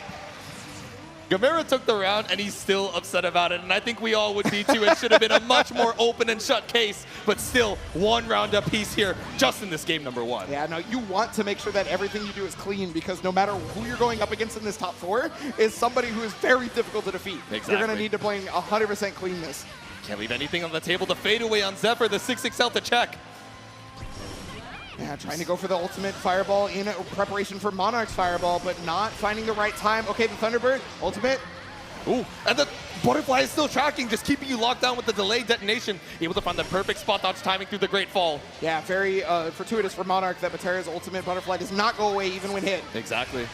Okay, force BC, and these throws are putting in so much work for Monarch right now. Yep. Another BC. Yeah, tried to go for throw bait, knowing that throw is lethal at this range. Another ultimate butterfly, but 5L does the job. Okay, that is going to be first game, and Monarch look very strong in the level of control that you normally see from this player in multiple games. Exactly. Still fighting their hearts out so early on into the set. Review the notes, see what's good. What might we pull out for the next? Is it going to be the Versucia counterpick? Are we going to start showing a lot more Thunderbird to take to the skies? We have to have these answers ready.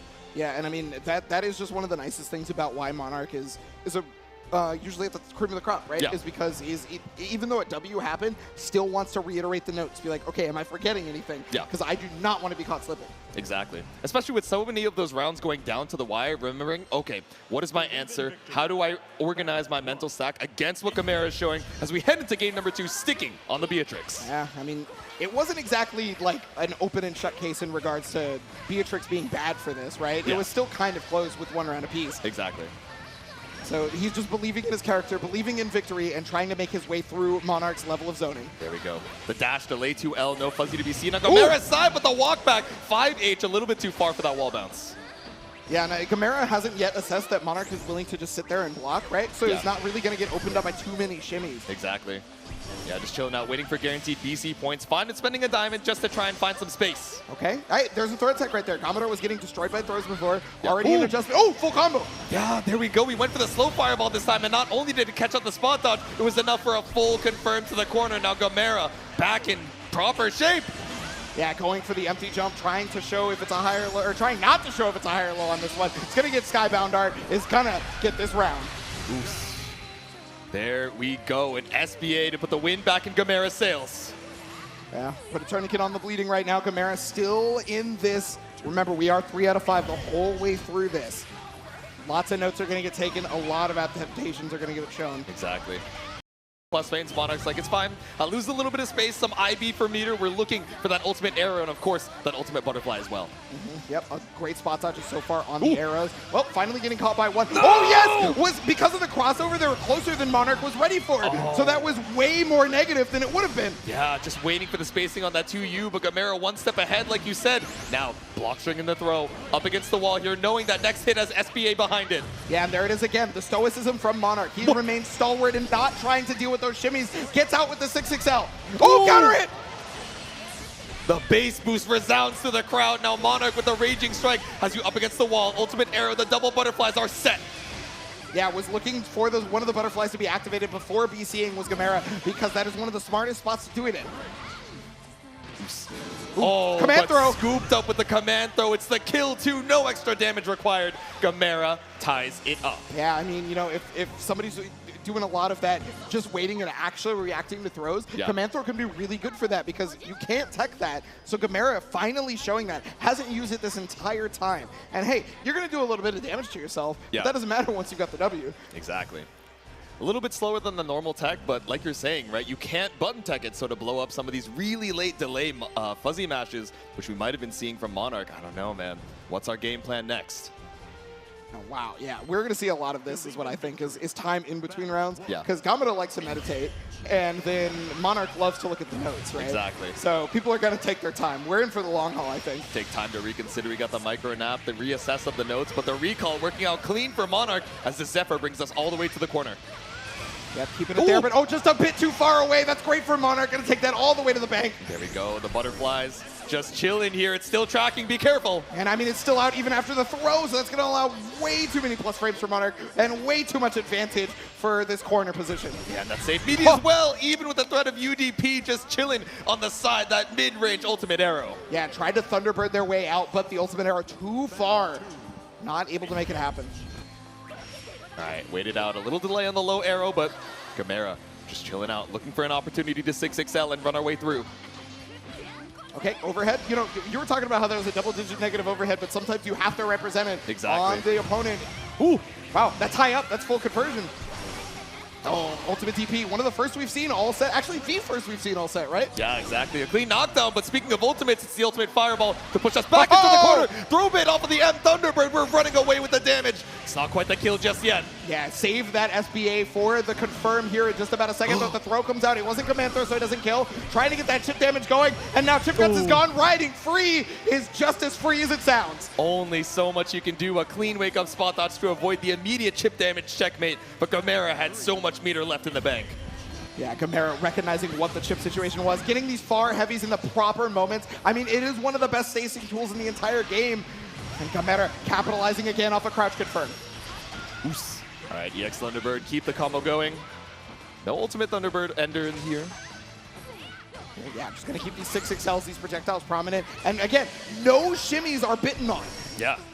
Monarch is definitely somebody who's just willing to try to reaction tech. Nice, the far L to be able to stop the riding free. Not going to get the full conversion, but at the very least you stop Gamera's offense. Yeah, was ready for the detonation, at least to keep the combo going a little bit longer. Now we have another 50. It could be ultimate arrow. It could be ultimate butterfly. Waited out and space ourselves to see if Gamera flinches. Gamera did flinch right there, but luckily for them, Monarch wasn't close enough. Now these throws are back in the repertoire. Throws were destroying Gamera in the first round.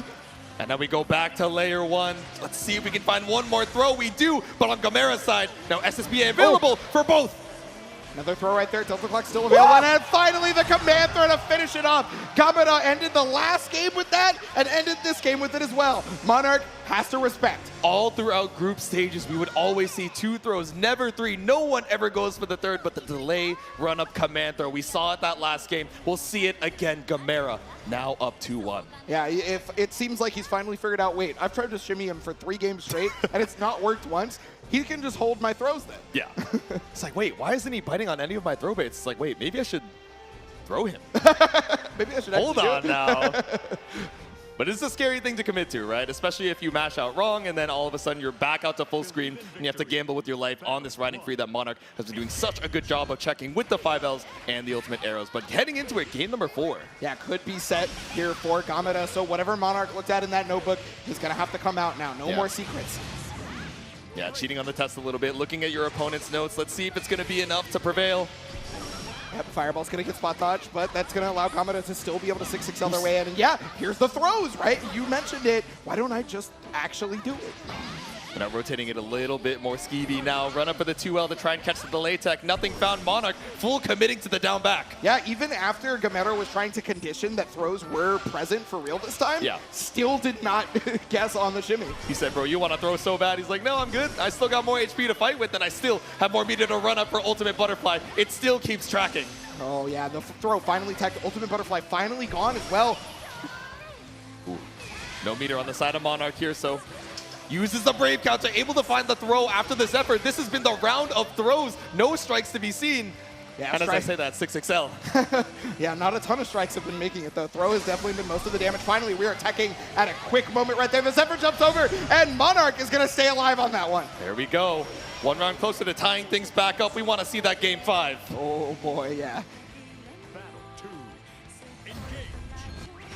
Here we go. Marty with the 5L is able to catch the extended hurt box of the Fireball. Yeah, I thought that caught the riding free, and then I looked at the cooldowns. Wait, the extension not working out here, but still Gamera able to fight back. Button tech.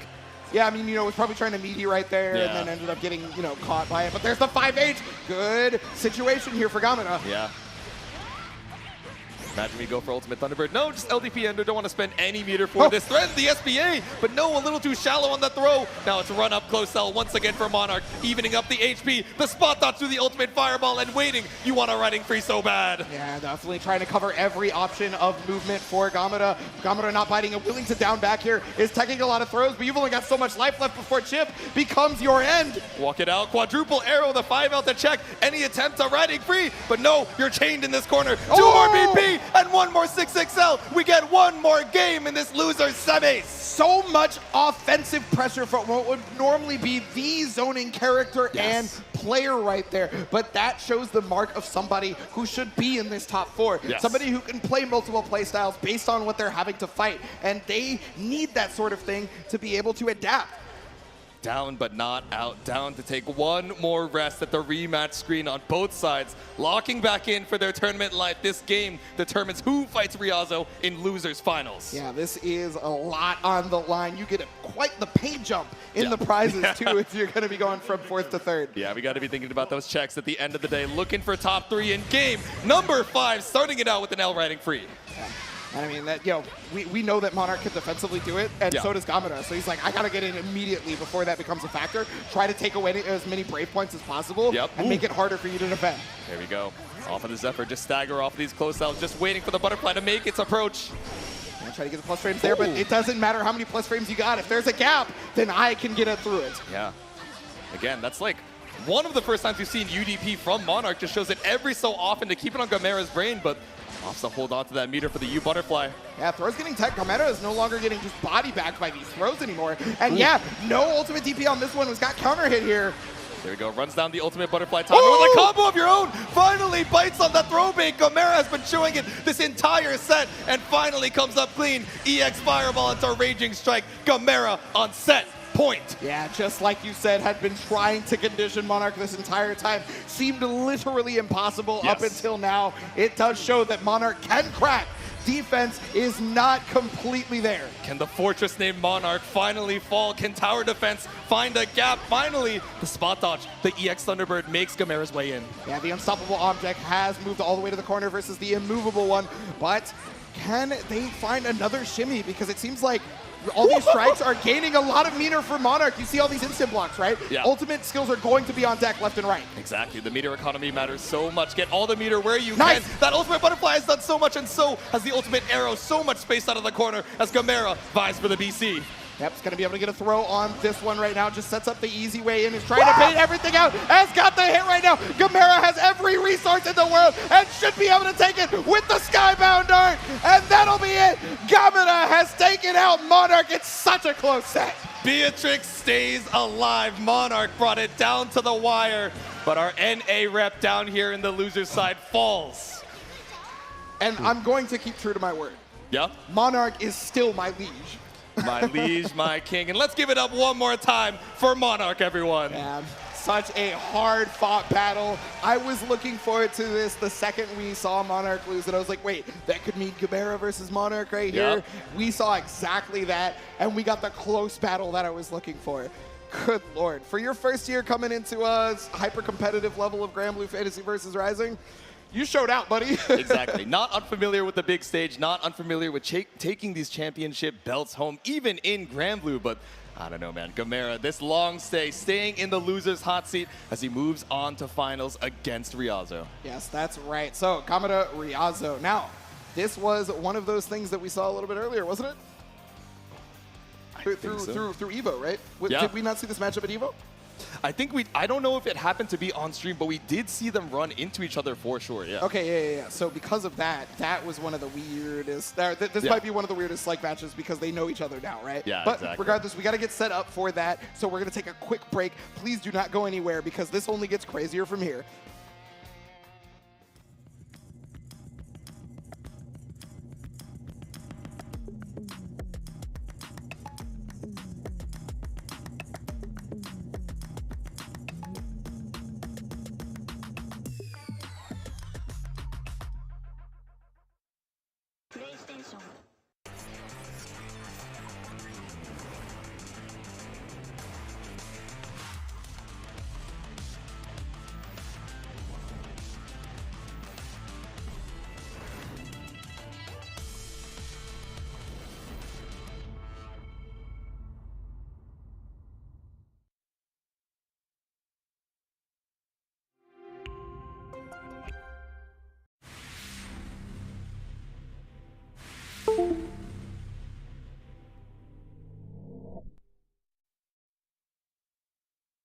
おいおい、一体どうしちまったんだ俺は。ここに至るまでの記憶が全くねえ。こりゃ少々飲みすぎたか。遠く深淵から感じるあのおっかねえ気配の正体、それを探らねえと。何、一度死んだ身だ。誰が来ようと怖いもんなんざありゃしねえよ。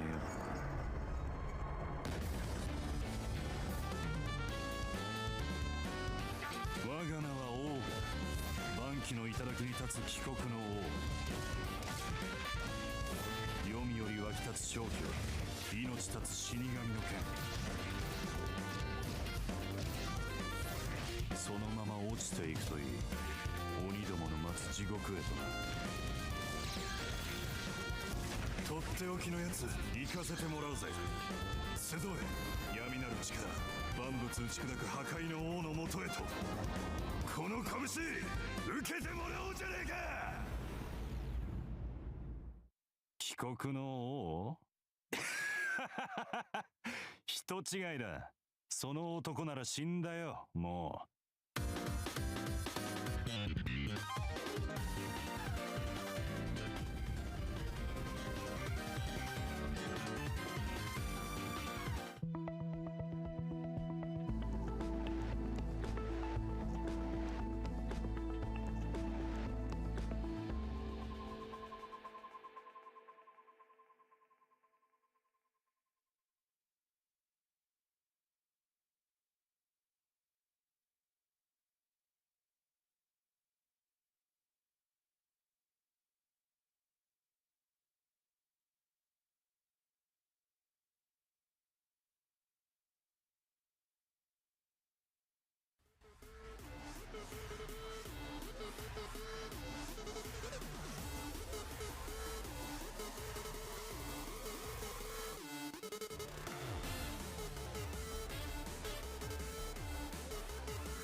Welcome back, everybody, to Arc World Tour 2024 Granblue Fantasy vs. Rising. We have made it to our top 3. This has brought it down to the wire. Every match is getting closer and closer, and honestly, I couldn't have asked for anything better, and I get to do it with my man J2. Absolutely. I'm glad to bring you guys our final 2 sets of the evening, but let's check out how we got here. That's right. Matches abound right now. There was a lot of 3-0s from the very beginning, but as we got up here to the top 4, 3-1, 3-2, and it's starting to look like it's going to continue this trend. Yeah, it's funny. We were calling Riazo kind of the JP Slayer, but now headed down into that loser's final after a 1-3 against Tororo. So is Gamera going to be able to finish the job? It's the run back from that winner's semis as well. Yes, yeah, the run back, and that's where we started this JP slaying train was Riazo. Gamera has to rethink and reevaluate what they went through last time because it was very, very difficult for them to even move for most of those games. Exactly. Gamera looking for revenge from that winner's side, of course looking to avenge rookies. You know, Riazo stealing almost that winner's side qualification in this top 8 as well, and trying to stay alive for his own tournament run too. So we got 1 North America, 2 Japan, and look, all I'm going to say is if Gamera wins this, and we get the Granblue Fantasy versus Classic. JP versus JP? No, of Gamera versus Tororo. Oh, yeah, the bridesmaid story once again, like you mentioned. No, because Gamera versus... There are 3 things in this universe that are just impossible to deny. Exactly. Right? Death, taxes, Gamera versus Tororo. It happens every time. Try as we may, let's see if the forces of history are going to be enough here. Riazo, can you change destiny to try and swap it up here in the grand finals? Yeah, already changed destiny once this weekend in the group stages by making it out on the winner's side despite being behind in that point structure. Yeah. Changed it by getting a 2 over rookies, and now has a chance to do it once more. All right.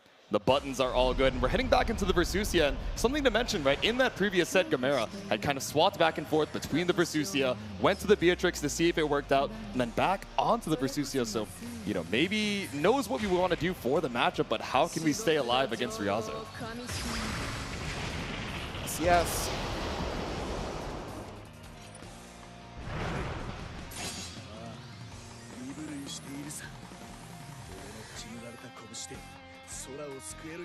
A chance at redemption and a chance at the Arc World Tour Championship. Riazo coming in, game number 1 versus Gamera. Trying to cash out on the lion's share of the paycheck, but the Wolf is in the way. The EX pillar, yeah, it's all the way across the screen, but it gives us more than enough time to install with the 5U. Yeah, I was able to get the anti-air on that one, but no conversion from Gamera. The Thunder Flash is going to stop your pressure, and because you tried to spot dodge a little bit late, that was a true punish.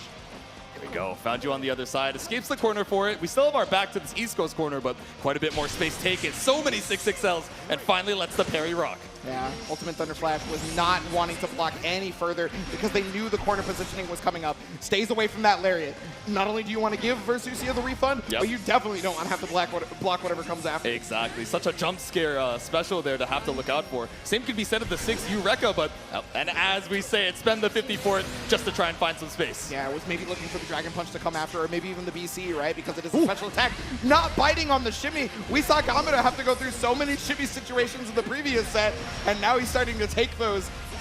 Yeah, wanted to wait up for the throw, maybe a UDP, but instead all you're eating is 100 meters damage worth of a combo here from Gamera. Yeah, when it comes to Versusia, 100 meters combo damage is a ton. She does not hold back, especially when 6 is on the field because, again, such low life. Yeah, what is it, 14K? It's definitely not on the higher end of the cast. And still, this grounded confirm gives us so much room to work with on combo limit. Gamera about to build the 50 for a refund. No, instead it's 5U. Yep, at least getting the charge in case of that Lariat, right? You want to be able to get that. Oh my goodness, jumps out of the pressure right there. Pretty rare that Riazo misses immediate, I'd say. Yeah, right? Ultimate Rekka, again, the scoop off of the tick throw.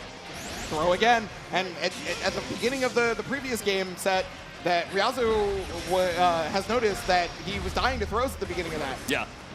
Taking a little bit of data from that previous set says, oh, okay, you're just going to down back forever, but finally the bust out from Gamera. Spent that BP, no extra damage taken, still 2 diamonds in the bank, and Riazo 1 hit away. You have to escape this corner somehow. Ooh, just stays away, not even trying to anti-air, right? Even though Versusia's large stature could maybe allow for it. Oh, and as soon as I say that, finds the right time to do it. She's tall and she's got the width on the 2H to snipe you out of the sky on that neutral jump. Rialzo's like, all right, you got me. All right, next game, next game. He's like, no. Let's linger in the victory for a little bit before we head into game number 2. Yeah, I mean, Rialzo has lost once to put him down into the finals, right? Yeah. And didn't look deterred at any of those losses. Exactly. The mental, the fighter, the warrior spirit. Oh, but this warrior spirit of the wolf boy being decimated by the mash out here. Tried to find something off of parry on minus phase, but instead, Gamera brings you right back to the corner. Yeah, such a warrior spirit. It doesn't matter if you can't play the game as well as I do. You need to find a way to defend from this. U-Claw's not going to be able to do it this time. Yeah, the whips on the 5L, just trying to catch any of these preemptive attempts to advance on Rialzo's side. Ooh. Maybe a little bit more careful now that we have Eureka. Yeah, went for the delayed right there to try and be able to catch Gamera pressing buttons. Got it, but didn't believe. Yeah. Now runs in as Gamera going for the throw. It gets tech, though. Yeah, what I'm noticing a lot as well, right? You know, we're being a lot more conservative with the backdashes once we have that 50 up, but still Rialzo finds the hit to put Gamera into the corner. Yeah, because I love that you bring that up because in the winner set, backdashes were getting bodied by Gamera, by Rialzo from Gamera, right? Ooh, but sending it now, even with the 100, I think Rialzo has a lot more on his plate to worry about. Now that he's one touch, that ultimate lariat gets us so much space. Yeah, but it's also gone. Oh, tried to go for the super skybound art off of the negative frames. Yeah. Not the correct decision, unfortunately. Gamera ready for it. And look at Gamera's face locked in. Locked in, just staring at the screen. I mean, we had the SSBA, we were in chip damage range. You wanted to bet it all before any jump scare caught you out, but instead, it's the gate to start things off. Knockdown present right here was trying to go for the throw bait again. The overhead this time, though. Yeah, hard knockdown on the counter hit as well, keeping you locked down in the corner, but still, that 5L mash out. Gamera's got more than enough HP to mash out, but the backdash finally getting caught by Eureka once again. Yeah, now that the backdashes looked like they were less prevalent, he finally found one, and that was, he got a lot of mileage off it before, but not nearly as much mileage this time. Yep. Now evened up in the corner, whip on that close H. The BC is going to get blocked, which means Gamera is going to be able to stay in and keep that pressure going. Yep. Okay, all the ultimate skills are back for, Rialzo. Oh, that was scary. I thought we were going to get caught. The 5U install still had enough time to spot dodge, though. Yeah, empty hand back again, so you still can do it. There is above 50 meter. Got to be watching for it. Trying to go for the sweep on this, and yeah, is not willing to play that rock, paper, scissors game. That was so scary. I wonder if we could have been able to kill off that baited up BC. The run-up sweep. Okay, that's going to wall bounce. He's going to be able to get 66H off that. He's got to use his resource. Oh, wait, hold on. Only one hit. Is that going to drop? Yeah, it is. It is. Oh my god, but no punish from Gamera. Still all the meter in the world. Oh, you dropped the combo. Only thing and no combo right there for Rialzo. Could not finish it off right now. Everybody's dropping everything, and it is not looking good. Trying to stay away from it, but the fireball, 2 critical drops there from Rialzo has kept him from taking that round. The horror, the heartbreak. The 2-0 lead for Gamera right now off of a couple lethal situations, which did not come to fruition. We have one more game to stay alive and keep NA's hopes afloat. The second I saw that early cancel of the 5H, not getting the second hit, it's not going to have enough height, so they're going to fall out.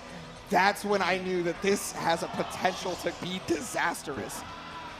We could call it the mandate of heaven, we could call it a drop, but of course it's the nerves, knowing that all of this is hanging on this potential final game in the loser's final side. Yeah, Rialzo now faced with a reverse sweep versus one of the strongest players you ever seen play this game. And then after that, even if you make the reverse sweep, you got to beat the guy who beat you in winners finals. Exactly. It's going to be a hard fought battle. Here we go. Yep. An uphill battle, but we got to take it one round at a time and one close L match at a time. When it works, it's Abare. When it's EX Pillar, it's the opportunity for 5U, but Eureka getting us so much space. Yeah, finally getting a counter hit 5H like in terms of one of those frame traps. Yeah. But it had just not been happening before. Finally getting as much damage as possible. Okay. Go for the tournament combo. Just get a little bit of room to breathe here. A clean confirm into the SBA. Rialzo, round up. Yeah, and that's the thing is we've seen Rialzo lose so many times so far, and it's just not let any of these losses deter them. Yeah. They've always had a smile on their face through this. They've always been able to come right back. All right, off to a decent start off of the double Rekka here. Caught up by a straight fireball, only to get ran under for the dive kick. Yeah, that's one of the best ways to anti-air in a lot of fighting games, honestly. If you can't get a true anti-air, but Rekka is going to be able to stop that. Yeah, this was catching out backdash, but now it's just catching out the dash, the counter hit, frame trap coming out from Rialzo once again. Yeah, full damage is just going to go for the combo limit. Yep. Oh, tried to go for the shimmy with the 5H, but it got jumped out. And now Gamera has got the damage here. He's going to get that stock back. because you've been such a big delay. Now you're up against the wall against Gamera. Next hit builds 100. Ooh. Fight the way out, though. Again, this is just one of those morale things. It feels like you can't get rid of Ryazo's morale. Yeah. Trying to so stay much alive chip, now. though. U-Pillar takes Yeah. away all that remaining HP, and it's a checkmate lariat. No spot dodge to be seen. Gamera 1 round away from making it to Grand Finals. Stone Cold's killer face. He wants to make this happen versus Ryazo right here, right now. Ryazo, though, he's still got a round. He just needs to be able to take this one to stay alive for a little bit longer. Empty hand does get dodged, though. Yeah, such a well-timed spot dodge, maybe even a little bit preemptive. The back throw puts you right up against the corner. The 5U just waiting for an opportunity to strike. Yep, and another backdash right there. Now, normally we've been talking about how these backdashes have been getting bodied, but they've been a little bit better placed. This time, though, the Eureka. All right, Ultimate DP gets us a clean knockdown, looking for a little corpse run quarter carry, only to get mashed out with the counter hit to end. Send it with the shadow step. What's our response, Gamera? Yeah, Gamera trying to buy one, finally Bibbin. Oh my goodness, Ryazo didn't react. This West Coast corner is cursed. So many opportunities to take lead and take momentum into your hands. Yep, trying to make sure that Ryazo falters by using as many chip damage moves as possible. Gets the confirm, should be in, and that's gonna do it. Gamera is able to take out the person that sent them to losers at the very beginning. No Beatrix required. It's all in on Versusia. Gamera with the 3-1. That run back, like you said, knocking Ryazo out at 3rd place. But still, such a stellar performance. Everyone give it up one more time for Ryazo. That's right, our 3rd placer right there. Good Lord, he went from not even being sure he'd make it out of the group stages to making it out on winner's side to then getting 3rd place. So many upsets all the way from LCQ to group stages and now in the top 8. But like you said, Ebonic, history repeats itself once again going into Grand Finals. Who do we have? We have the storied matchup that happens throughout all of Granblue Fantasy Versus. It is going to be Tororo versus Gamera. And while we get that set up, though, I want you guys to vote for your PlayStation Player of the Day, because we are running out of time here for Granblue. However, you can wait until Strive is over because you want to get your actual PlayStation Player of the Day. Let your voice be heard by going to arcsystemworks.com/AWT Day 3 to vote for them. Yeah, the strongest player, the most inspiring player, the goofiest player, whichever one you want to vote for your dailies, make sure to stop on by at the link below. Yeah, thank you to PlayStation for bringing that to us, and we are going to be brought what is going to be one excellent Grand Finals, and one we've seen quite a bit throughout the years. We've seen it in Vanilla, we've seen it in Rising, we've seen it in Evo, we've seen it here, we've seen it there. You can name it. It's Gamera versus Tororo. Time and time again, this Grand Finals is eternal. Let's see it. Percival versus Beatrix. Of course, the Lord of Flames versus the Mistress of Damage. You are going to die if you eat that counter hit riding free in so many ways to try and make your way in you know, ways that might be skeevy for Percival to try and intercept. Yeah, I mean, honestly, even if he decides to go with Versuvia, you can still keep that title with Mistress of Damage. Exactly, yeah. It works on both of the characters in the pocket. Yeah, most definitely. And pretty much every time we've seen Gamera versus Tororo, though, it's been Percival versus Jita. Yeah. This is a different era where there's a different set of characters for Gamera. Yeah, let's see it. Head it up to the stage. Make some noise for Tororo. Tororo! The Lord of Flames once again coming in from the winner's side. One set away, 1 first to 3 from securing that trophy and taking a picture to memorize the moment. Everyone put your hands up. Yeah, pretty much every time Tororo's done this, even at Evo, even here, has been so elated just to be able to play on the grand stage, and does it so often. But Tororo will be going up against the arch nemesis, the 2nd player in this grand finals, Gamera. Pull up to the sand, coming in from the loser's side. You gotta find your reset, and then another win after. Gamera fighting for that title. Oh yes, also fighting to be able to get to bed on time, because he looks like real tired. As usual, you know, we've made our jokes through Evo, through all the other previous tournaments during the Arc World Tour with Gamera, but when that start screen happens, when it says believe in victory, it is all gas. Exactly. We joke about falling asleep at the wheel, but no one else could be more locked in than these two competitors duking it out. They're sitting down. You see the smiles on their face. They're like, huh, this again? One more time? Well, old friend. For old time's sake, yeah. It's good to see you once more. Nothing ever changes. But of course, let's make sure our buttons are all good before we head into this final set of the afternoon. Yeah, so before, we almost never saw a Siegfried counterpick from Totoro versus Gambara because it was always going to be the Jito, right? Was very comfortable with that matchup as Percival. And now that could change, right? Maybe Versusia versus Siegfried. I would never want to see anybody play that matchup personally because I think it sucks. But doesn't look great, no. But you know, maybe on the Beatrix, right? Maybe it feels more comfortable versus Beatrix versus Siegfried.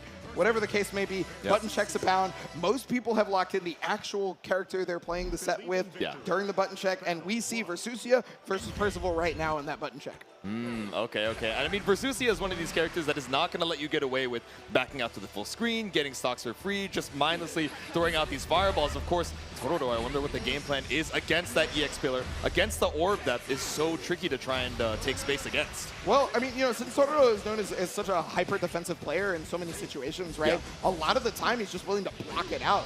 But that's a lot of chip damage on your side. So can you continuously block it out? Maybe because of the Flame Carpet doing the same thing to the opponent. You might be able to use that in your favor in regards to keeping that life total being the same, right? Yes, exactly.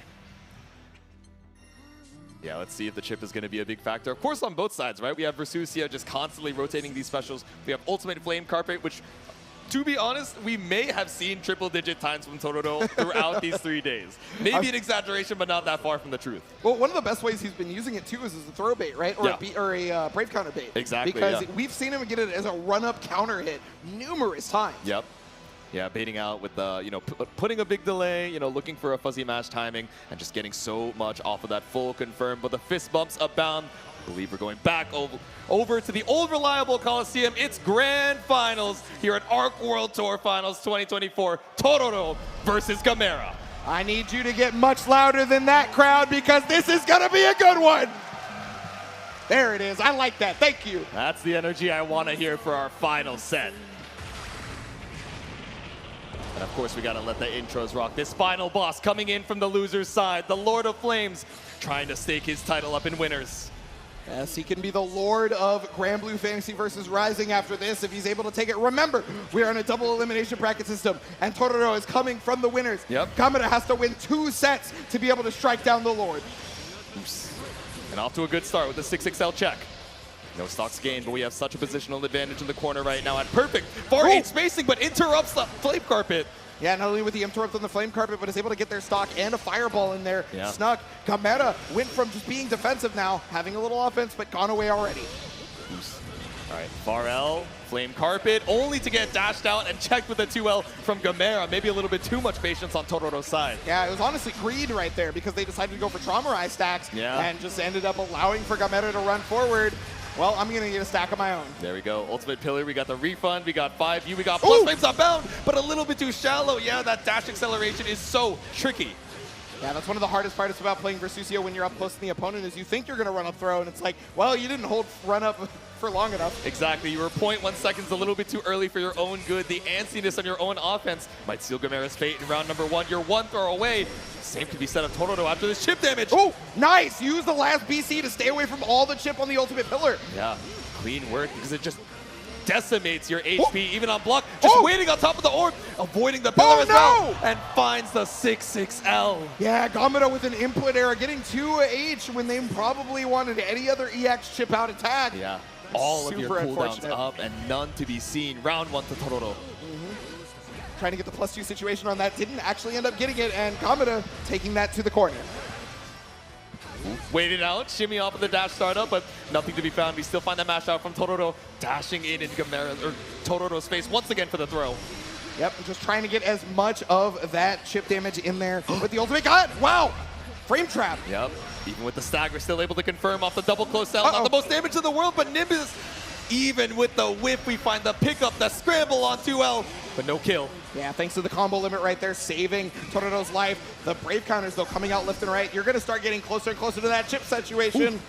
Yeah, I thought we could bait out a reaction there, just threatening the Ultimate Pillar, but instead Gamera now up against the corner with no BP to his name. Oh, and then the mash out right there from Gamera. Yeah. No BP to your name, but it doesn't matter because the life lead is strong. All right, all right.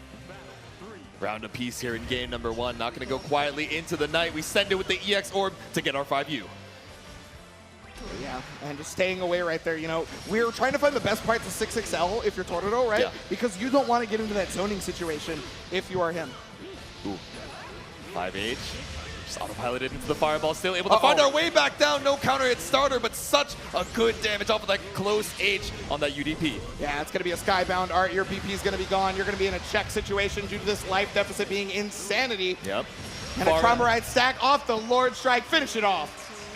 Far M. Zahraisen for that first game, but still so neck and neck.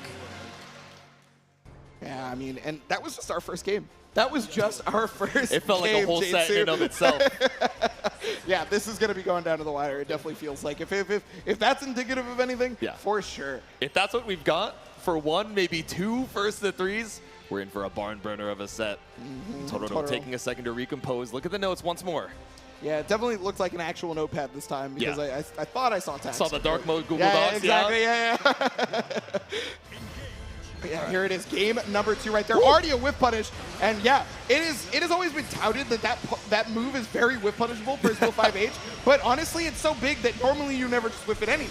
That's the y'all whip this move, but we're not whipping Flame Carpet in the corner, just standing on business, standing on the heated floors, and taking even more damage than the throw allows. 3 in a row here on Gamera's HP. All that damage was just drain life and throw. There was one singular actual hit there.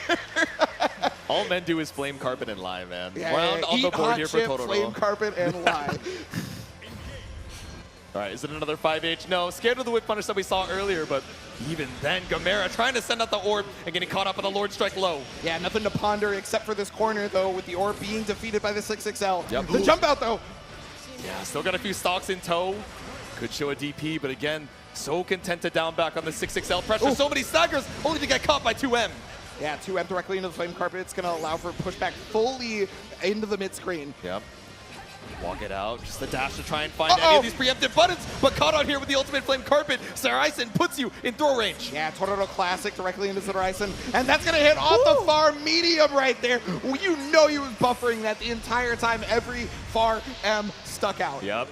Just waiting on the Flame Carpet. That trophy 1 game away in the purview of Totoro. We were talking about game 1 being so close, and Totoro through the headphones said, watch this. Yeah, Proxy told me that trophy is like legitimately very heavy. Oh, really? Like, yeah, it's like legitimately heavy. So it's gonna be hard to take home for sure. Yeah, not when you might have to ship and see at your local FedEx, but we'll see. Yes. Gamera taking a second because honestly, we're looking at tournament set right here for tournament game. For Totoro. Gamera, how do we hold on? Even with such a strong whiff punish to start off the round, Totoro runs away with the corner pressure every single time, and now with the patience, we get a single stock. Yeah, I mean, now Gamera is also stuck with Versusia for the rest of this set. Okay, fights back here with the close L. Wall bounce? No, didn't need it. The far L. Oh my goodness. Ooh. Yeah, she got those long dances like more than even Siegfried. That's what I'm saying. Still able to reach, but still able to be a bar aid by Totoro. Back over to the mid screen here on this ultimate Flame Carpet. Okay, yep, it's going to get the plus frames off that, but it's still sticking in that Flame Carpet, and then the counter hit on the crouch. All right, pick up off of the EX Fireball. We got the stocks behind, 100 meter apiece. Spend it on the BC, it's fine. That one's free. Yeah, and you can even get that one back as well. Flame Carpet's going to come out. Was looking for that Totoro Classic with the counter hit. Not going to get it. +2 situation. Yep. Just waiting it out. No DP to be seen on the run-up. Yeah, run up Flame Carpet! Far H Zahraisen Totoro on tournament point!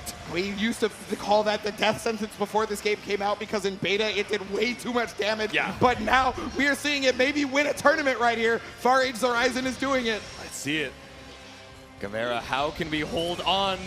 Not even around to your name just yet, but we send it with the orb. Straight into the 5U, finds the counter hit start.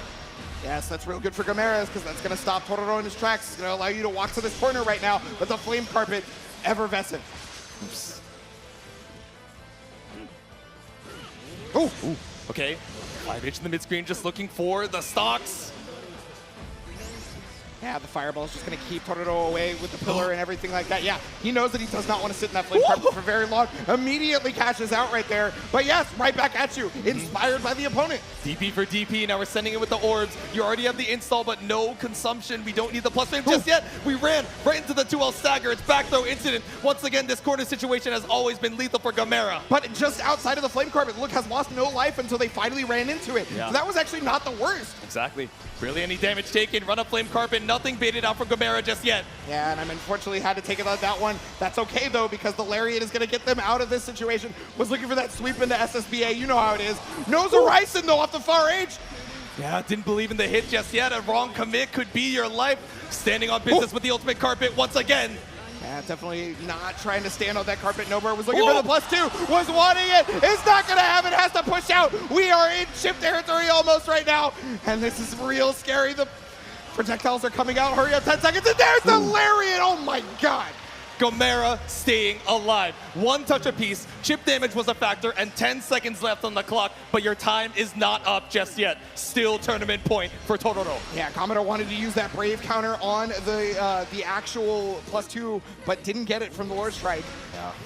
All right. EX Pillar, you already had the 5U, but now we got the Fireball into stocks. Too far to confirm.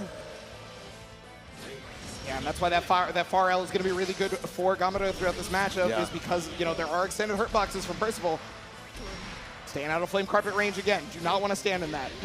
Looking for the Nimbus, but nothing to be found. Tororo, like you said, just staying at flame carpet range. Sniped out of the skies. The pickup with the Mach. This is going to do a ton of damage. The pickup of the close L isn't too much.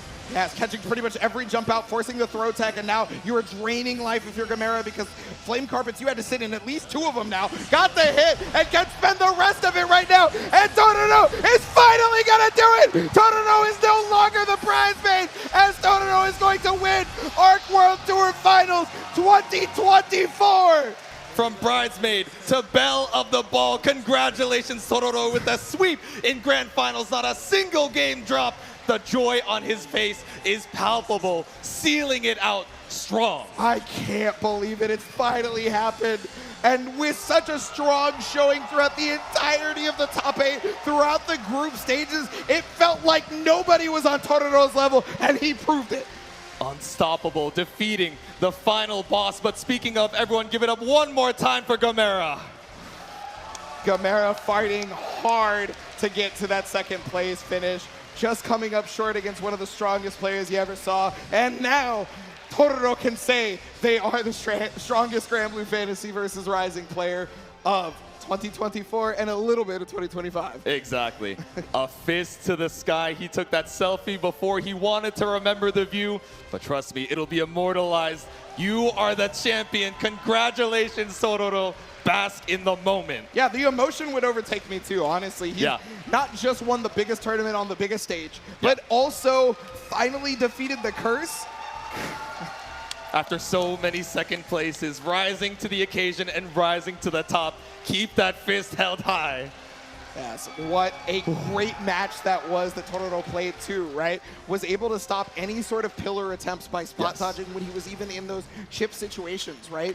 I mean, there was a couple of mishaps with the Raging Strike, but that was pretty much the only dirtiness in Tororo's play. Exactly, just standing on business so often, spacing out on the flame carpet, and even when he finally committed to the jump outs, which we hadn't seen up until the end of the set, was immediately ready for the 2H to bring this final boss back down to earth. Yes, no, the air was his airspace, not letting anybody, no fly zone going in with that one. And Gamera wasn't even jumping a lot, just like you're saying. And because of that, I mean, that's how you know that he's him. He's so sick, man. The Lord of Flames standing proud behind him. Yeah, he just gets to bask in the glory. That's incredible. Yeah, we are still prepping for the awards ceremony. And again, everybody out there for, you know, Arc World Tour, I want to thank you for being here in the stands. Thank you for being here with J2 and I for this. That was an incredible tournament. was so sick to see that entire top 8 from top to bottom. It was so sick. So many storylines. Riazo trying to fight for his life as that JP Slayer, only for us to head into JP versus JP Grand Finals, but still swapping up the story. History did not prevail in the final moment. We still have new moments to find here in Granblue Fantasy versus Rising. A new Fates episode has begun with Tororo sitting at the top of the mountain. So that's going to be the person to look for to defeat in the Arc World Tour Finals of 2025 and 2026. Yeah. Came in with 3 North American reps, 3 Japanese reps, and 2 coming in from the EU. But what a stellar set of matches it was all the way down to the end. Yes, no, and I'm, again, cannot commend all of our top players enough. I'm talking from group stage, LCQ, and then all the way here to this top 8. Everybody played such phenomenal games. If you missed any of it, definitely go back and check the VODs here on the official channels, because I promise you none of it will disappoint. Yeah, the LCQ was insane. The group stages were a bloodbath, and the top 8 did not disappoint. I hope you guys enjoyed the Granblue action over here at Arc World Tour Finals 2024.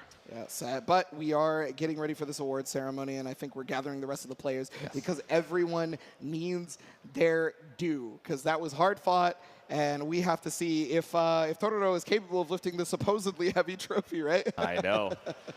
And of course, there is another tour on the way for next year as well, so even more competitors pulling up. I feel like even just at Arc World Tour Finals, I was walking around and hearing so many stories of people saying, you know, I've always seen Granblue in the periphery. I've thought about it. It seems super cool, but now watching the games being played out in front of me, I want to see it myself. I want to download the game as soon as I get home. And also, there's more characters on the way as well, so I'm sure a lot of longtime fans and newcomers as well, super excited for what's in the future. And hey, if you're not ready to dip your toe in, you don't think you want to purchase it just yet, there is a free edition of Granblue Fantasy versus Rising that you can check out yourself. Completely free. It's got a rotating set of characters. A lot of the time it used to be dictated by the tournament results, but now DLC characters are even allowed in the rotation. Yeah, exactly. You want to try Versusia, you want to try Beatrix, you want to try a little Vayne as well. Well, if they make it into that top 3, maybe you'll get the chance to try them for free. Yes, well, I mean, there's another thing that you guys can also try. You can go to the Psy store right here to get some of these great acrylic stands that you might be that you might have been eyeing all of top 8. We've had them on the front, you know, but they're just here's reach away Psy Game Store. Yeah, exactly. Make sure to stop on by for all of that cool Side Games merch. I know you guys wasn't even in frame the entire time. We had Versusia just off to the side. Yeah, we got 2 moms right there. How could I forget? Spoilers, I guess, but you know. You guys can read the story to figure out how that actually goes down. Yeah, definitely play the story mode for sure. It explains all that stuff. If you're wondering how Gran and Jeter are in the same game, explains all that stuff too. But now, we finally have everything ready. The culmination of our Granblue Arc World Tour Finals has begun, and St. Cola is going to be on the stage to take us through our championship ceremony. Skyfarers, did you not enjoy that? I think they did. I think they did. And to join me with putting medals to faces, I have the Side Games CEO of America, Okubo-san, as well as the creative director, Fukuhara-san. Give it up for them.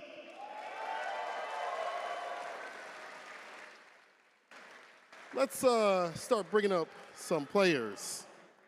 Let's start with my favorite citizen, Citizen!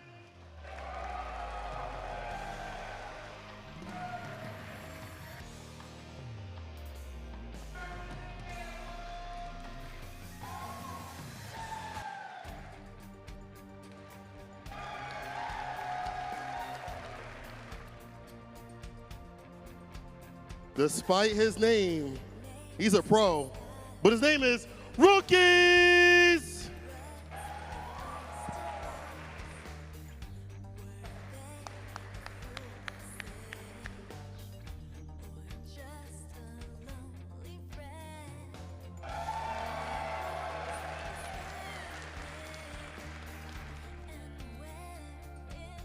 Coming in at 5th, the fastest man in the business, Zippy!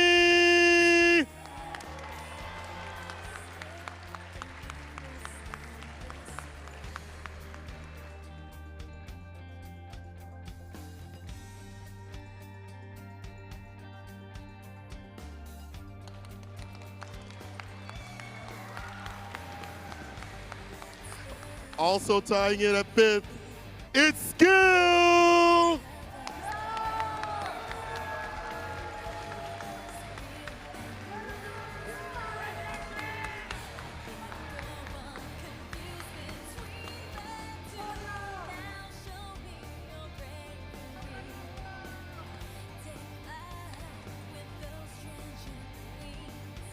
I'm going to get a little biased for this one. It's mid-best zone, Monarch!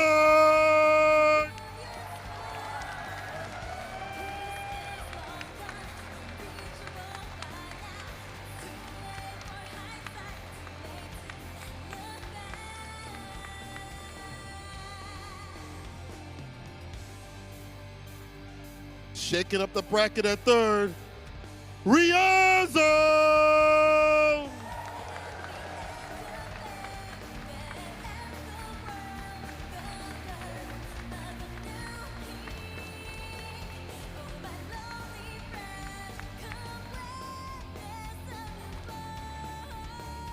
One of the most dominant players we have seen thus far in the Granblue scene.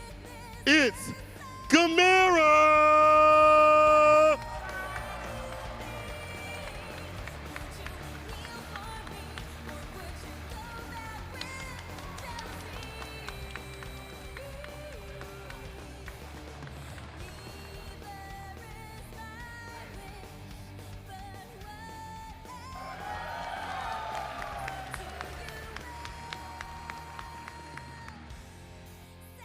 And your champion of Granblue World Finals is Tororo!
All right, all right. First of all, I can't believe you picked that up. That's heavy. That's so heavy. 重くないですかこれ？持ち上げられないですもう。Yeah, I can't even lift it up. Sorry. We did a lot of great work out here in this top spot. You were very dominant. What led you to be so dominant in this top spot? Was it confidence? Was it your practice? What was it? 強さの秘訣というか、何が、練習をすごいしたのか、それともすごい自信があったのか、強さの秘訣は何だったんでしょうか。はい、ですね、もうとにかくめちゃくちゃ練習してきました。このアークワールドツアーファイナルに向けて、いろんな方に協力してもらって、練習付き合ってもらって、その結果がこの素晴らしい結果を得れたのじゃないかなと思います。Yeah, I practiced a lot, so much, and I had a lot of friends and people, supporting me and practicing with me, and just the amount of practice that I put in, I think led to this result. It takes a village to create a champion. One more time, give it up for your champion, Tororo!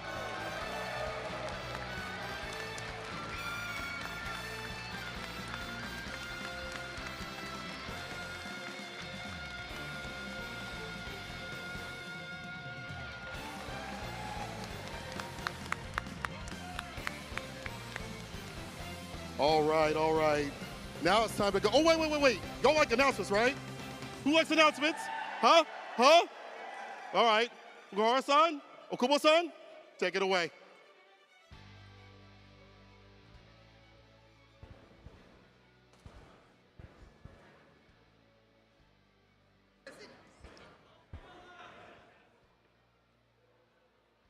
Okay, thank you. That was a great fight from all the players. Personally got a little bit tired, but thank you for all the participants for this year's ARC World Tour final. As we announced today, the fight continues as an ARC World Tour 24-25, and the first qualifier event will be EVO Japan in May. So please check it out. Hope to see you all next year again. Thank you.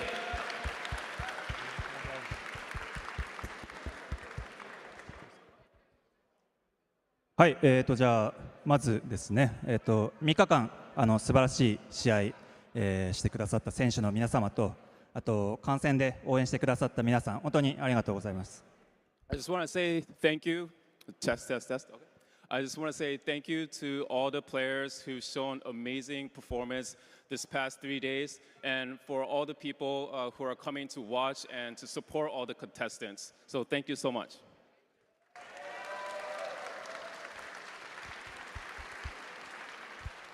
はい。で、こういう場を用意していただいたので、せっかくなんで、新しい情報みたいなのをちょっとお届けしたかったんですけども、先月、トレーラーでシーズン2のキャラクターを、一気に発表させてもらいました。So we wanted to prepare some news for you guys today, but we did already show a trailer recently for one of the characters. はい、で次に登場するキャラクターがガレオンというキャラクターなんですけども、リリース時期が、現状春ってなってまして、ちょっと情報をお届けするにはちょっと早いタイミングなんですけど、とはいえせっかくなんで彼女の姿が少しだけ確認できるトレーラーってのをご用意しましたんで、はい、ご覧ください。Okay, and we have one more character to reveal, which is Galleon. I'm sure you guys know. But I just want to show you just a quick sneak peek at the character. So I hope you guys enjoy.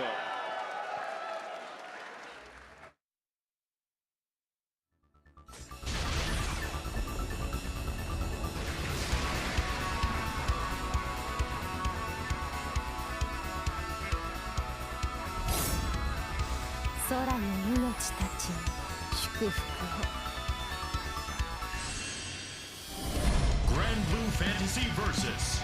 Rising.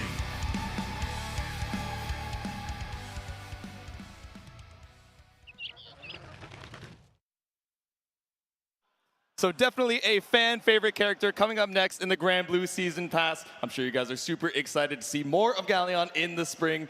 Guys, hopefully you enjoyed the Granblue Top 8 over here at ARC World Tour Finals 2024. Ebonic, any last words for the people before we send them on to Guilty Gear Strive coming up next? As usual, I want to thank everybody, not just in the stands, but at home for joining us for these great games. Remember, there is a free version of Granblue Fantasy vs. Rising if you want to check the game out, because I know those matches were sick enough to make you want to take a look at it. Exactly. So make sure to check it out. That's the end of Granblue over here at ARC World Tour Finals. But once again, coming up next is Guilty Gear Strive. So don't go anywhere. We'll see you guys in a sec.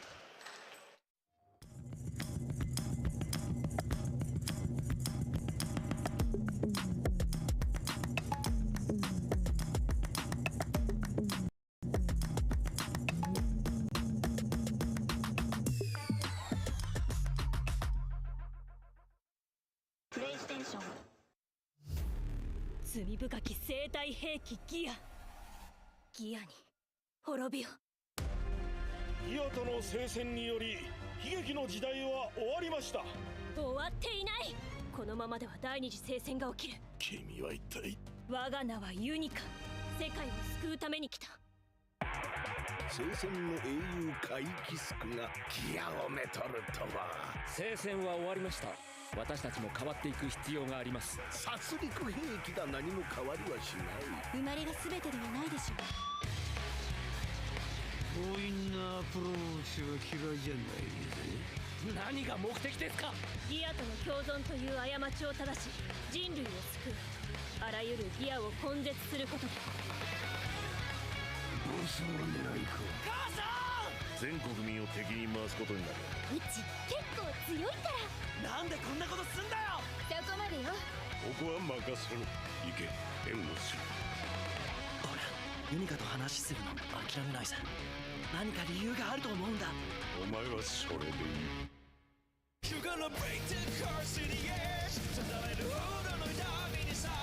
おぞましきギアに味方する者を許さない。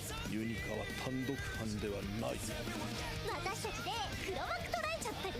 情報を聞き出すまでが任務だから。救える命も救えねえぞ。貴様らがギアをかばうなら聖戦は必ず起きるだろう。聖戦は起き